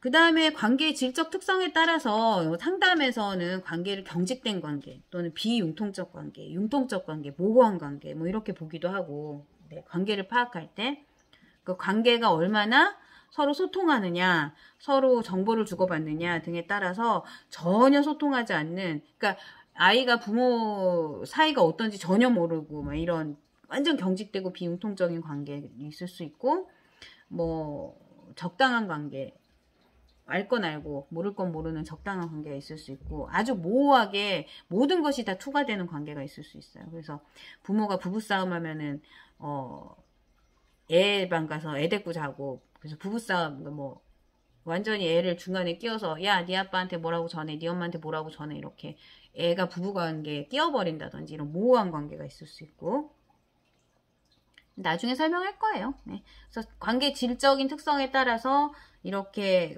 경직도로 관계를 나눠서 보기도 하고, 또는 친밀한 정도에 따라서 되게 친밀한 가까운 관계, 또 되게 안 보고 사는 소원한 관계, 아니면 싸우고 있는 갈등적 관계가 있을 수도 있고, 아니면 너무 친밀해서 문제가 될 정도로 모든 것을 막 공유하고 소유하려고 하는 과밀착된 관계가 있을 수 있고, 네.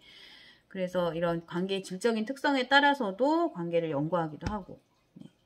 그렇습니다. 우리가 이제 관계를 볼 때 이런 특성들에 따라서 관계가 어떻게 나타나느냐도 역시나 생각을 하면서 함께 관계를 보도록 할 거예요.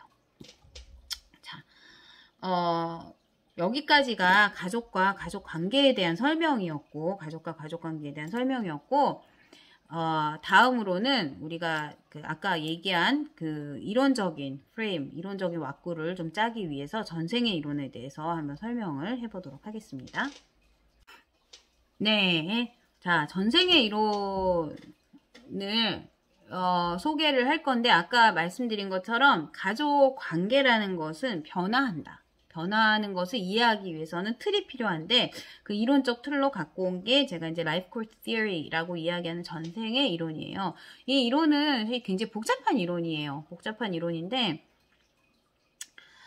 간단하게 그냥 이론적인 기본적으로 이론에서 이야기하는 기본적인 어떤 개념과 우리가 좀 알아야 되는 도움이 되는 우리가 가족이나 사람들을 이해하기 위해서 도움이 되는 기본적인 개념을 중심으로 해서 이 이론을 적용을 해가면서 한 학기를 좀 진행을 하려고 해요. 계속 여러분들에게 이런 맥락 안에서 가족을 해석하도록 아까 이야기한 것처럼 계속 제가 푸시를 할 거니까 여러분도 이론적인 틀을 잘 기억을 좀 해주셨으면 좋겠어요. 네.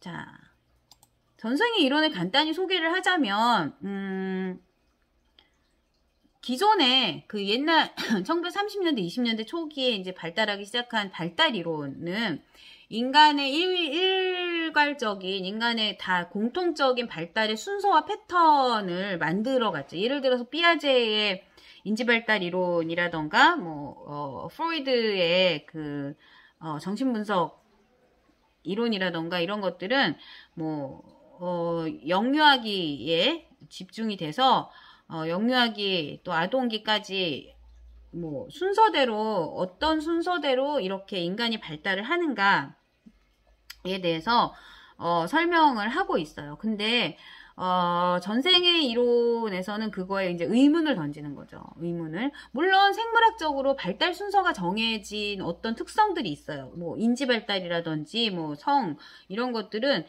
영유아기에는 적어도 모두 다 이제 한 방향으로 같은 속도로 발달을 하고 있지만 전생의 이론에서는 뭐에 의문을 가지냐면 그럼에도 불구하고 어떤 경험이나 사람들의 어떤 경험이나 시대적인 특성이나 이런 것들에 의해서 이런 발달이라는 것, 사람들의 인생이라는 것이 다양하게 형성되지 않는가 하는 거예요. 다양하게 형성되지 않을까? 네. 그래서 기본 전제는 물론 인간이 발달한다. 인간의 어떤 특성에서는 인간이 패턴대로, 그러니까 예를 들어서 저는 이제 피아제의 인지발달 이론에 이런 거를 거의 애를 키워보니까 더더군다나 약간 엄청 신뢰하는 사람이에요. 네, 애착 이론이라는 것도 그렇고, 근데 그럼에도 불구하고 사람이 특히 영유아기를 벗어나서 인생이 굉장히 다양해지는 시점에 오면, 사회 맥락을 떠나서 어떤 사회 맥락의 고려 없이 일방적인 발달이라는 것을 주장하면 굉장히 위험해진다는 거죠. 네. 그래서, 기본 전제는 뭐냐면 인간과 가족의 발달에는 공통점도 존재하지만 다양성도 존재한다. 네, 공통성과 다양성이 같이 존재한다. 이 공통성이라는 건 왜 나오고 다양성이라는 것은 왜 나오는지를 연구하는 것이 바로 이 라이프 코스 티어리예요. 전생의 이론. 라이프 코스라고 요새 부르기도 하더라고요. 전생의 이론 하니까 생애 발달하고 너무 헷갈려서. 네. 그래서 이 라이프 코스 티어리의 기본 개념은 바로 이 변화, 공통성과 다양성, 그리고 발달, 삶의 변화, 이런 것들인데, 라이프 코스 티어리는 다른 이론들에 의하면 비교적 굉장히 신생한 이론이에요. 네. 그래서 1970년대에 글렌 엘더라는 천재적인 사회학자에 의해서, 인류학자인가? 사회학자에 의해서 만들어진 집대성된 이론이에요. 근데 글렌 엘더라는 사람이 뭘 했냐면 자료를 모았는데 어떤 자료를 모았냐면 1920년대 30년대 대공황 시대에 미국 대공황 시대에 살아간 그때 가족들, 아이들의 발달에 대한 자료를 모으기 시작을 했어요. 네. 그래서 그 자료를 모았더니 이 아이들이 특정한 시기에 미국의 대공황이라는 사회 전반적인 영향을 많이 미치는 그러한 그 어떤 터널 같은 시기를 경험했기 때문에 그 시기에 아동기를 보낸 아이들이 공통적으로 형성하는 특성이 있더라. 이 아이들의 성격이 형성이 된 거죠. 말하자면 공통적인 어떤 성격이 형성이 되고 이 아이들이 자라면서 같은 미국에서 대공황이라는 것을 특정한 시기에 경험한 아이들은 특정한 시기에 자라면서 공통적인 경험을 할 거 아니에요. 그 역사적인 경험들을. 그러면서 이 사람들의 발달적인 패스가 다른 사람들, 그 전에 태어난 사람들, 후에 태어난 사람들과는 굉장히 뭔가 이렇게 특색 있게 달라지더라. 그래서 이러한 맥락들이 같은 시대에 태어난 사람들의 공통점을 만들고, 공통적인 어떤 특성을 형성을 하고 이것이 인간 발달이나 가족 발달에 영향을 주더라. 라고, 연구 결과를 냈어요. 그래서, Children of the Great Depression 이라는 되게 유명한 책을 내면서 이런 라이프 코스 티어리의 그 기본 개념들을 설명을 했죠. 네. 그래요. 그러면서 나타난 이론인데 간단하게 예를 들면 전생의 이론에서는 그 시간과 장소, time and place라는 개념이 굉장히 중요해요. 내가 언제 어디서 태어나고 어떻게 자라났느냐. 네. 그래서 time and place, 시간과 장소 내에서 개인과 가족의 생애를 다뤄요. 네. 개인은 역사적인 시간과 지리적인 장소에서 살아가는 존재라는 거죠. 역사적인 시간과 지리적인 장소에서 살아가는 존재다. 그래서 개인의 발달, 가족 안에서의 발달과 역할 이런 것들은 사회적으로 형성되는 그 시대와 그 역사적인 장소, time and place에서 사회적으로 형성되는 기대와 상호작용하면서 만들어진다는 거예요. 무슨 소리인지 아시겠어요?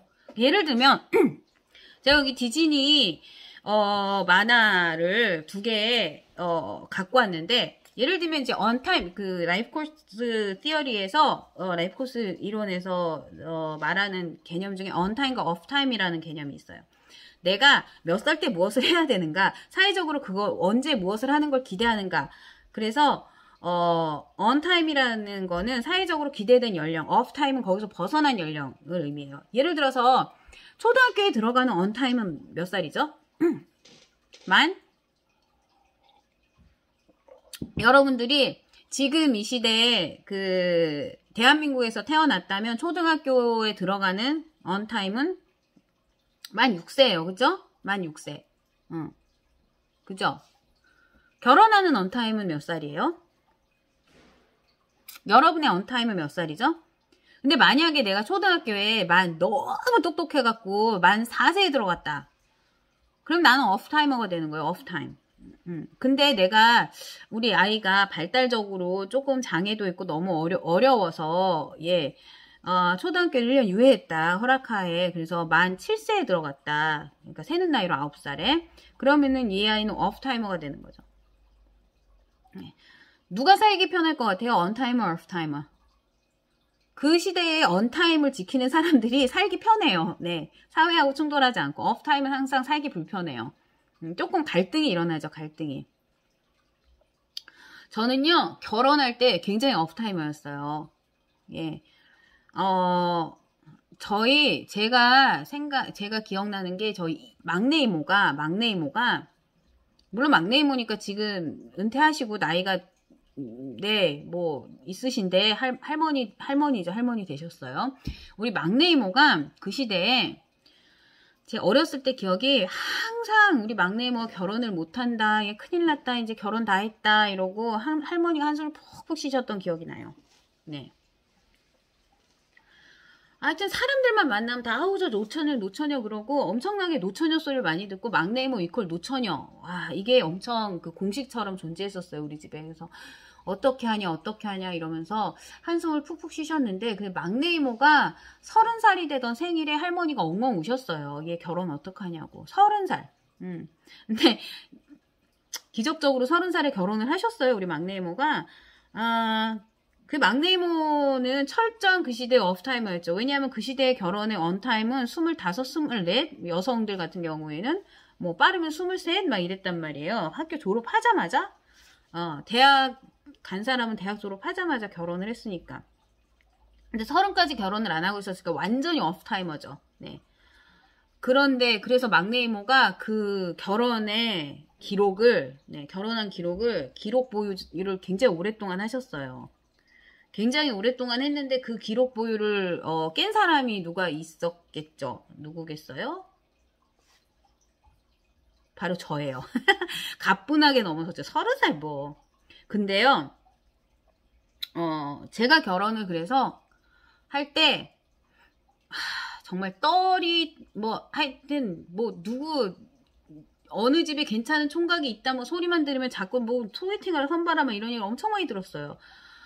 근데 지금 생각하면요.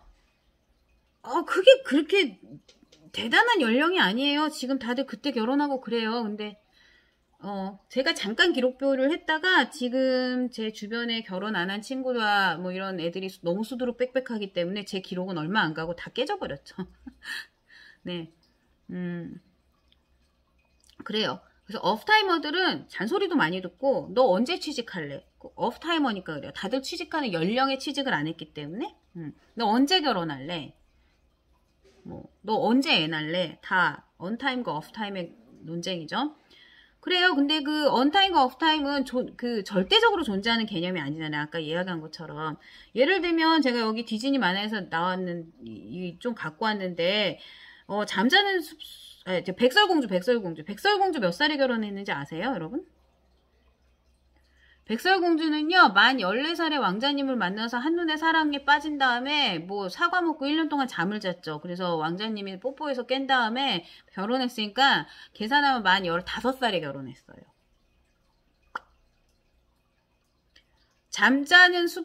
신데렐라, 잠자는 숲속의 공주, 이런 애들은 전부 다 16살에 결혼했어요. 네. 디즈니 만화에서 가장 늦게까지 결혼을 안 하고 남아있는 사람은 엘사예요, 엘사. 엘사는 20살이 넘어서, 지금 왜냐하면요, 지금 현대사회에서는 20살이 넘어야지 미성년자를 가지고 왕을 만들고 막 그 위험에 처하게 하고 혼자 저 얼음성에 살게 하고 그러면 안 되잖아요. 불법이죠. 사회문화적으로 맞지 않아요. 그래서 디즈니 캐릭터의 연령도 높아진 거죠. 엘사 아직도 결혼 안 하고 있잖아요. 그죠? 안나가 먼저 했나? 뭐 하여간 그래요. 네. 그래서 이런 캐릭터들의 나이도 그렇고 우리 성춘향도 16살 결혼했을걸요? 이몽룡하고. 그 16까지 그 가진 고초를 다 당했잖아요? 그때는 언타임이 15, 16이라는 거예요. 근데 지금은 어때요? 15, 16에 결혼하면 큰 사고죠. 큰 사고. 대형 사고. 오프타임이 된 거예요. 왜? 시대와 장소가 변화했기 때문에. 지구상에 어디서는 아직도 20살 되면 결혼하고 이런 나라가 20살 되기 전에 결혼하고 이런 곳이 있을 거예요. 있어요. 네. 거기서는 그게 언타임일 수 있죠. 그래요. 하지만 지금 우리가 살고 있는 이 대한민국의 2020년에서는 분명히 15, 16은 결혼의 언타임이 아니에요. 우리 지금 결혼의 언타임은 몇 살이죠? 아마 여러분들 알고 있을 거예요. 내가 이쯤 되면 결혼해도 되겠다라는 연령 한 32, 31? 여성 같은 경우는 남성 33, 뭐 이게 우리 평균 결혼 연령이라고 이야기해요 지금. 그러니까 언타임, 오프타임이 그만큼 변화한 거죠. 그래서 가족의 발달 단계나 무언가를 그러니까 가족 관계를 만들거나 가족 안에서 뭐 하거나 인간이 발달하는 모든 것은 상대적으로 타임 앤 플레이스를 고려해서 이해해야 한다라는 거예요. 네, 엘사 여기 나왔네. 그래요. 엘사가 제일 나이 많아요. 그럼 우리나라의 그 전생의 이론을 좀 대비를 해서 설명을 하면 과거와 우리 현재의 삶이 어떻게 변화가 됐는가. 1950년대부터 설명을 하자면 1950년대 53년은 6.25가 있었죠. 그래서 이때 태어나신 분들을 생각을 한번 예를 들어서 보면 이때 태어나신 분들 지금 이때 태어나신 분들 지금 몇 살이죠? 70? 80? 70 정도 되세요? 70몇? 그죠? 이분들은 우리나라의 절대 가난을 겪으신 분들이에요. 절대 가난을 겪었고요. 어린 시절에 먹을 게 없고, 뭐, 전쟁, 다 폐허가 되고, 뭐, 이런 거를 겪은 거죠. 그 시절의 분들에게 이제 초콜릿을 주던 사람들이 미군이었어요.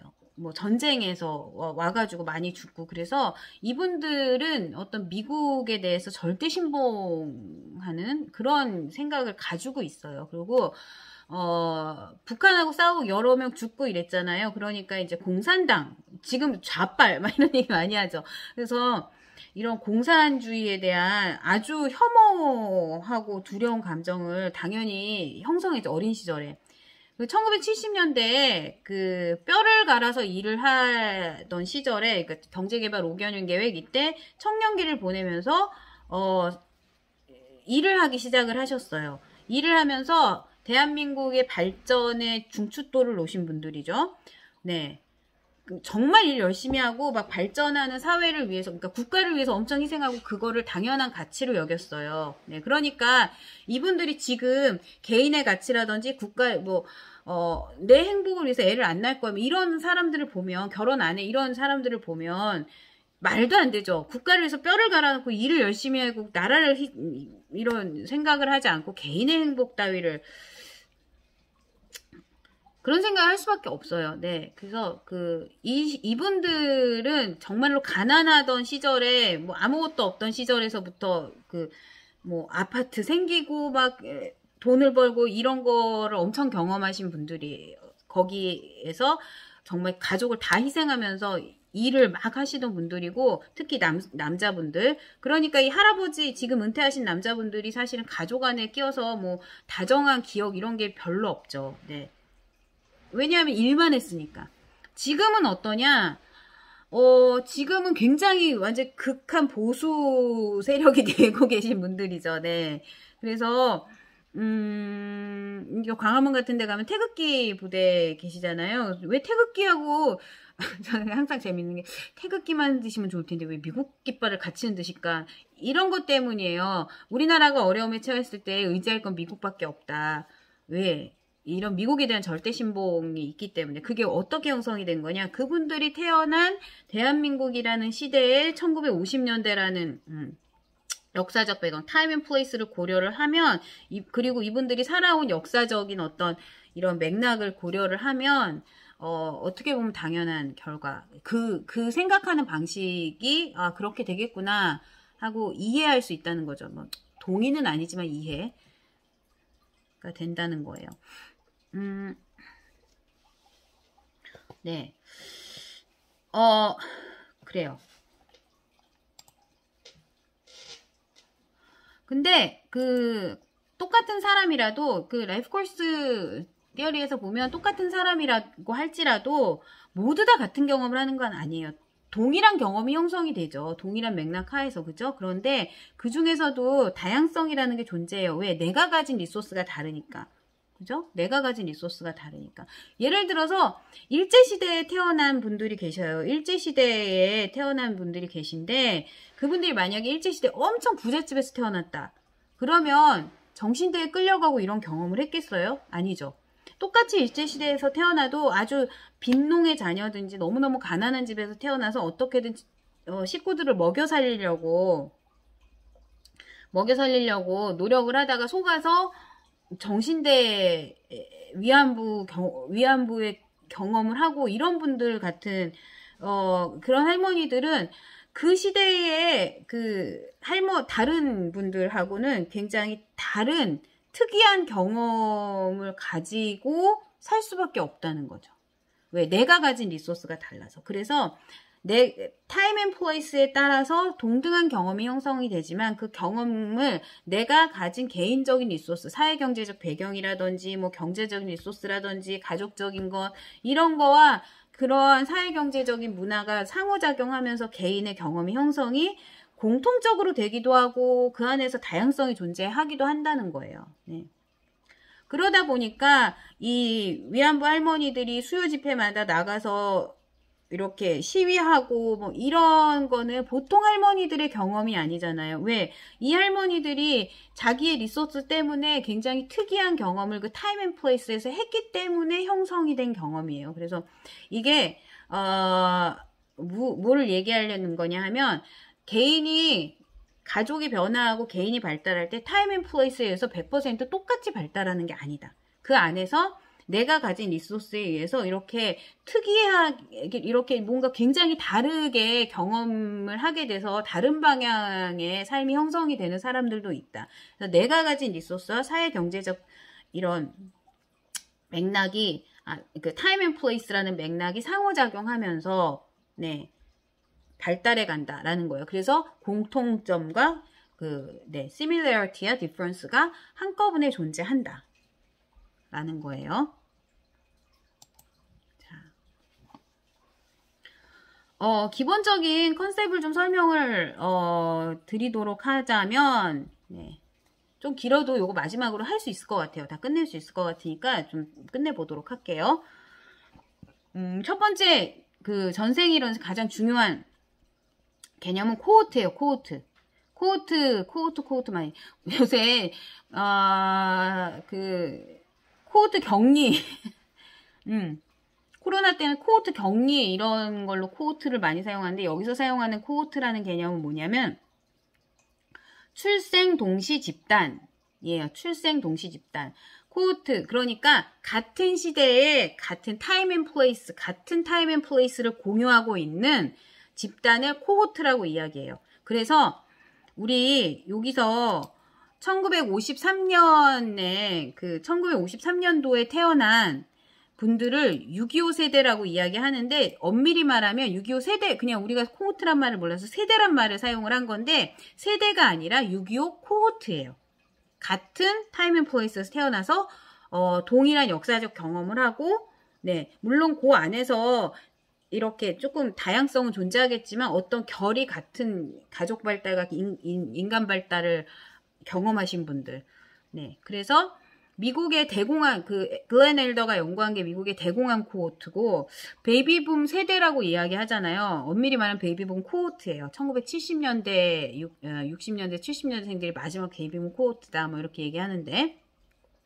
6.25 코호트, 6.25 세대에 태어나신 분들, 그리고 뭐, 386 코호트라는 게 있어요. 지금 586이라고 하는데, 이분들이 처음에 명명됐을 때 386이라고 명명이 됐었는데, 어떤 분들이냐 하면,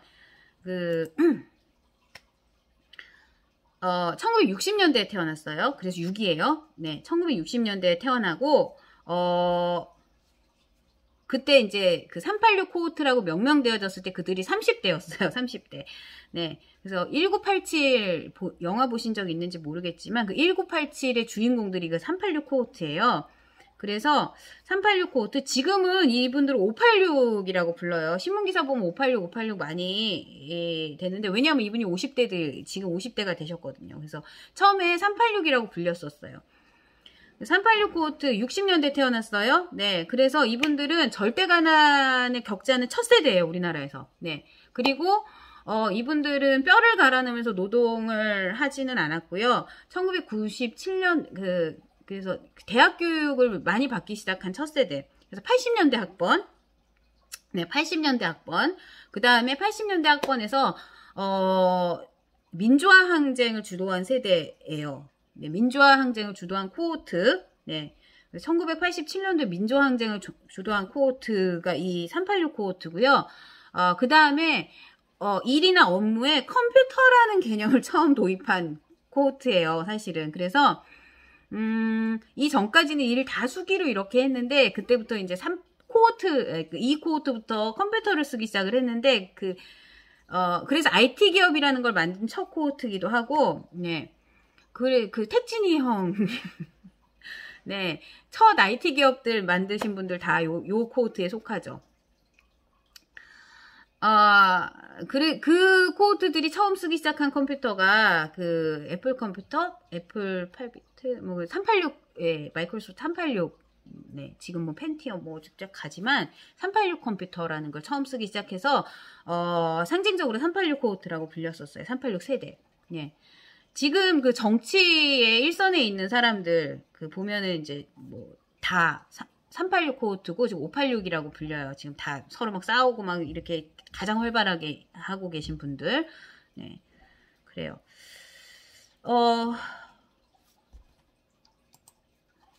그 다음에 엑스코호트라고 있어요. 엑스코호트. 아무도 나를 정의할 수 없다. 엑스 이러는데 그 엑스코호트는 이 386 코호트 다음에 나온 코호트예요. 우리나라에서. 그래서 이 엑스코호트는 누구냐 하면요. 1970년대에 태어났어요. 1970년대에 태어나서 가난하지 않은 시절을 물론 보냈고 그 다음에 민주화 끝난 다음에 대학 들어갔어요. 그래서 데모를 하지 않은 학생운동을 하지 않는 첫 코호트예요. 되게 이상한 코호트였어요. 예전에는 80년대 내내 학생운동이 약간 대학교에 들어가면 학생운동한다 이런 게 있었는데 이 엑스코호트들이 오더니 학생운동을 안 해요. 그러더니 애들이 막 이상한 옷을 입고 이상한 막 힙합 이런 걸 부르기 시작을 해요. 네, 여러분 서태지와 아이들 아세요? 서태지와 아이들이 엑스코호트의 메카죠, 메카. 네, 그래서 요새 양준일이라고 다시 나왔잖아요. 그 양준일도 엑스코호트의 메카고 핸드폰을 쓰기 시작했어요. 이따만한 핸드폰이었는데 하여간 들고 다니는 막 전화기를 쓰기 시작을 하고 네, 여기 이병헌도 나오고 김원준도 나오고 그러네요. 이 사람들이 엑스코호트의 선두주자였죠. 그래서 엑스코호트라는 거는 얘네들이 도대체 뭔지 모르겠어. 그래서 X라는 함수를 갖다 쓴 거예요. 아무도 나를 정의할 수 없다. X. 그게 네, 그 시대의 광고 제목이었어요. 네. 엑스코호트들, 뭐, 유재석, 박진영, 이런 사람들이 다 엑스코호트에 속하는데, 이 사람들이 약간 그 기존의 되게 전통적인 개념들을 많이 바꾼 첫 코호트예요. 이 학생운동도 안 했죠? 그 다음에 취직하려니까 IMF 터져가지고 평생 직장 개념 다 사라졌죠? 평생 직장, 뭐, 직장에 충성해서 뼈를 갈아넣는다, 이런 생각 안 하죠? 언제 은퇴해야 된다, 은퇴 개념도 사라졌어요. 그래서 옛날에는 연예계 뭐 40대 되면 다 은퇴하고 이랬는데, 지금 보세요. 유재석이 은퇴를 했어요. 박진영 얼마 전에 뭐, 나로 바꾸자, 뭐 이런 거 노래도 해가지고 다시, 아직도 활발하잖아요. 그쵸? 늙지 않는? 모르겠어요. 여러분 세대에서 보면은 뭐 경로잔치처럼 보일지 모르겠는데 여러분 코호트에서는 그래도 계속해서 활발하게 아직도 계속 일을 하고 있잖아요. 그래서 일하는 연령, 젊음에 대한 개념 이런 거를 다 바꿨어요. 사실은 이 X 코호트부터 이런 게 굉장히 많이 바뀌어지고 네 결혼도 늦게 하기 시작한 코호트기도 하고 좀 그래요. 그리고 테크놀로지도 핸드폰이나 이런 것도 온라인 게임도 엄청 활발하게 하기 시작한 코호트고, 네, 그래서 기존에 뭐 투쟁 뭐 이런 것들에서 즐기자, 예, 인생 뭐이냐, you only live once를 처음으로 만들기 시작한 코호트라고 보시면 돼요. 네, 그래서 그런 특성을 가지고 있어요. 그 다음에 뭐, 밀레니엄 코호트도 있고, 에코 세대라는 코호트도 있고, 막, 코호트라는 개념은 출생 동시 집단이라는 거, 알아두시고요. 그 다음에 타임 앤 플레이스 설명했고, 링크 투 라이브스라는 게 있는데, 이거는 연관된 삶이라고 하는데, 예를 들면 뭐냐면, 엑스 코호트들의 엄마 아버지는 누굴까요? 625 코호트예요. 네, 엑스 코호트들의 엄마 아버지는 625 코호트고요. 아마 여러분들의 엄마 아버지들이 386, 586 코호트 정도 될 거예요. 그죠?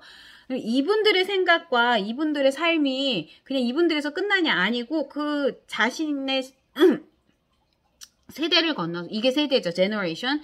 자녀들하고 연관이 된다는 거예요. 나의 인생은 자녀의 인생하고 연관이 자연스럽게 되고 있고 자녀의 인생도 우리 부모의 인생하고 연관이 되고 있다. 그러니까 부모가 어떤 생각을 하고 있냐가 자녀한테 영향을 많이 미치죠. 당연히. 자녀가 만약에 자녀의 인생에서 엑스 코호트들이 나는 할머니 할아버지는 안 될 거야 라고 생각을 한다고 그래도 자녀 코호트들이 막 이렇게 막 세상이 바뀌어서 20살에 결혼하는 게 갑자기 언타임이 됐다. 그러면 엑스 코호트들이 할머니 할아버지가 되는 나이는 그만큼 빨라지는 거잖아요. 그죠? 그런 것처럼 세대 링크 라이브스라는 거는 세대 간의 그 인생들이 링크돼 있다. 그래서 내 코호트들이 발달을 하지만 이 코호트의 발달은 다른 세대들, 나 자식 부모 세대들과 무관하지 않다라는 게 링크 라이브스예요. 네. 그러니까 얘가 지금 무슨 생각을 하고 얘네 코호트는 왜 이래? 제대로 이해하려면 얘네 부모 코호트가 어떻게 지내고 어떤 생각으로 자녀를 키웠지를 같이 이해해야 된다는 거죠. 좀 복잡하지만 네, 그래요. 마지막으로 휴먼 에이전시라는 개념이 있는데 휴먼 에이전시라는 개념은 뭐냐면 그 와중에 사람이 그대로 타임 앤 플레이스에서 on time, off time 나는 사회에서 20살에 결혼해야 하니까 반드시 20살에 결혼해야 돼 이러지 않잖아요. 그죠? 내 맥락을 생각하고 거기에 적응하는 나의 힘이 있다는 거죠. 나의 힘. 저는 철저히 오프타이머였는데 결혼에 있어서 제가 결혼할 때는 제가 결혼한 나이보다 한 4살, 5살 빠르게 결혼했거든요. 그러니까 저는 엄청 늦은 거였어요. 엄청 늦었는데 사실은 공부 끝나기 전에 결혼하고 싶지 않았어요. 그래서 버틴 거죠. 그리고 저도 이제 뭐 어떤 사람하고 결혼을 해야 되겠다 뭐 이런 게 있었어요. 네. 근데 그때는 뭐 소개팅을 하래요. 근데 뭐 전문직이래요. 그래서 저 유학 중인데 미국에 있는 여자랑 소개팅 한대요. 했더니 그 소개팅 주선한다는 아주머니가 선인가 아주머니가 하면 했더니 남편이 전문직인데 여자가 왜 이래 뭐 이래 뭐 유학을 왜 해 이러시더라고요. 좀 충격이었어요. 네. 근데 그게 제 코호트의 경험일 수도 있어요. 근데 이제 저는 그렇게 생각 안 해요 라고 이제 버텼죠. 그게 말하자면 휴먼 에이전시예요. 개인의 성향에 따라서 개인의 힘, 개인의 가진 취향에 따라서 내 맥락을 해석하는 존재다. 개인은. 그래서 개인의 적극적인 해석, 적극적인 힘을 얘기해주는 개념이에요. 휴먼 에이전시. 예, 요런 개념들이 이제 라이프 코스 티어리에 있고 어떤 개념 가장 중요한 거는 이제 타임 앤 플레이스와 코호트의 개념이고 타임 앤 플레이스 코호트의 개념을 꼭 기억을 하시면 좋겠어요. 그러면 쭉 앞으로 계속 나올 개념들이고 앞으로 제가 좀 언급을 많이 할 것 같으니까 미리 얘기를 해두는 거고요. 자, 그래서 우리나라가 살아온 그 마지막으로 역사적인 그 사람들이 어떻게 살아왔느냐 이런 거를 좀 보면 역사적인 맥락을 보면 이래요. 이 사회 이 역사적인 맥락 안에서 사람들이 적응하면서 산 거죠. 네. 2020년은 코비드 19이라서 이때 이제 학교를 다니면서 그 전에는 학교를 맨날 가는 거였는데 이때 그러니까 밀레니엄 즈음에 태어나서 대학을 이때 들어와서 대학을 다니고 있는 친구들은 분명히 대학에 대한 어떤 그런 거나 재택, 집에서 공부하는 거 이런 거에 대한 개념이 확실히 다를 거예요. 그죠? 네. 40년대 일제강점기, 그 다음에 50년부터 53년 동안 전쟁이 있었고, 60년대부터는 경제개발 5개년 계획, 그 유신 독재가 있었고, 새마을운동, 그 다음에 70년대 베트남 전쟁, 네, 오일 쇼크가 그 다음에 있었고, 그 다음에 1980년대 군사정권, 뭐 광주의 봄, 그 다음 86년도에 아시안게임, 88년 올림픽, 87년도에 민주화항쟁. 이때가 엄청 격동기였죠. 이거를 다 겪은 게 586 코호트. 네, 그 다음에 1980년대 후반, 87년, 네, 이때부터 서구화가 시작이 됐어요. 해외여행 자유라. 이러면서 여러 사람들이 굉장히 많은 해외여행과 해외 경험들을 하기 시작을 했죠. 1990년대, 91년도에 학생운동이 확 줄었어요. 네, 그러면서 서태지와 아이들이라는 불세출의 가수가 나오기 시작을 했고 패션이나 이런 문화에 엄청난 영향을 많이 미쳤고 1987년도에 IMF 사태가 일어났죠. 그 다음에 2005년부터 2002년도에 월드컵이 있었고 2005년부터 저출산 현상이라는 게 아주 극명하게 드러나기 시작을 했어요. 네, 그 다음에 2010년도쯤에 이제 미국발 세계 경제 위기가 시작이 됐고, 그 다음에 이제 얼마 전에 촛불항쟁 2015년 아니 몇 년이지? 갑자기 생각이 안 나네. 2017년인가? 네, 탄핵이 있었고 2020년에 코비드-19 네, 코로나를 경험하고 있어요. 그게 이제 우리들이 하고 있는 경험이죠. 그래요. 이 경험들을 보고, 우리 엄마 아버지는 어느 때 태어나서 어떤 경험을 하고, 이런 경험 때문에 엄마 아버지의 삶이나 생각이나 가족에 대한 믿음이나 이런 것들이 어떻게 형성이 됐겠구나. 나는 언제 태어나서 어떤 경험을 하고 있고, 이런 경험 때문에 나의 생각이나 이런 것들, 나의 코호트의 생각이나 이런 것들이 어떻게 형성이 되고 있겠구나를 여러분들이 한번 깊이 생각을 좀 해보셨으면 좋겠어요. 그래서 오늘의 출석 체크 과제, 마지막에 나가는데, 나의 코호트를 한번 생각을 해보세요. 여러분들의 코호트, 여러분들이 어느 코호트에 속하는지. 여러분들이 여러분의 코호트에 이름을 좀 붙여줘도 되고요. 여러분 코호트에 이름이 있으면은 그걸 갖다 써도 되고, 네. 나는 언제 태어나서 어떤 역사적인 경험을 했고 그게 나에게 어떤 특이한 영향을 주고 있는지 한번 생각해서 간단하게 써보시면 좋겠어요. 이게 오늘 출석 체크 과제고 여러분 오늘 긴 시간 동안 수업 듣느라고 너무 고생하셨어요. 그럼 다음 주에 네, 한번 생각해보고 꼭 출석 체크 과제 하셔야지 출석 체크 됩니다. 네, 그럼 다음 주에 우리 건강한 모습으로 다시 보도록 하겠습니다.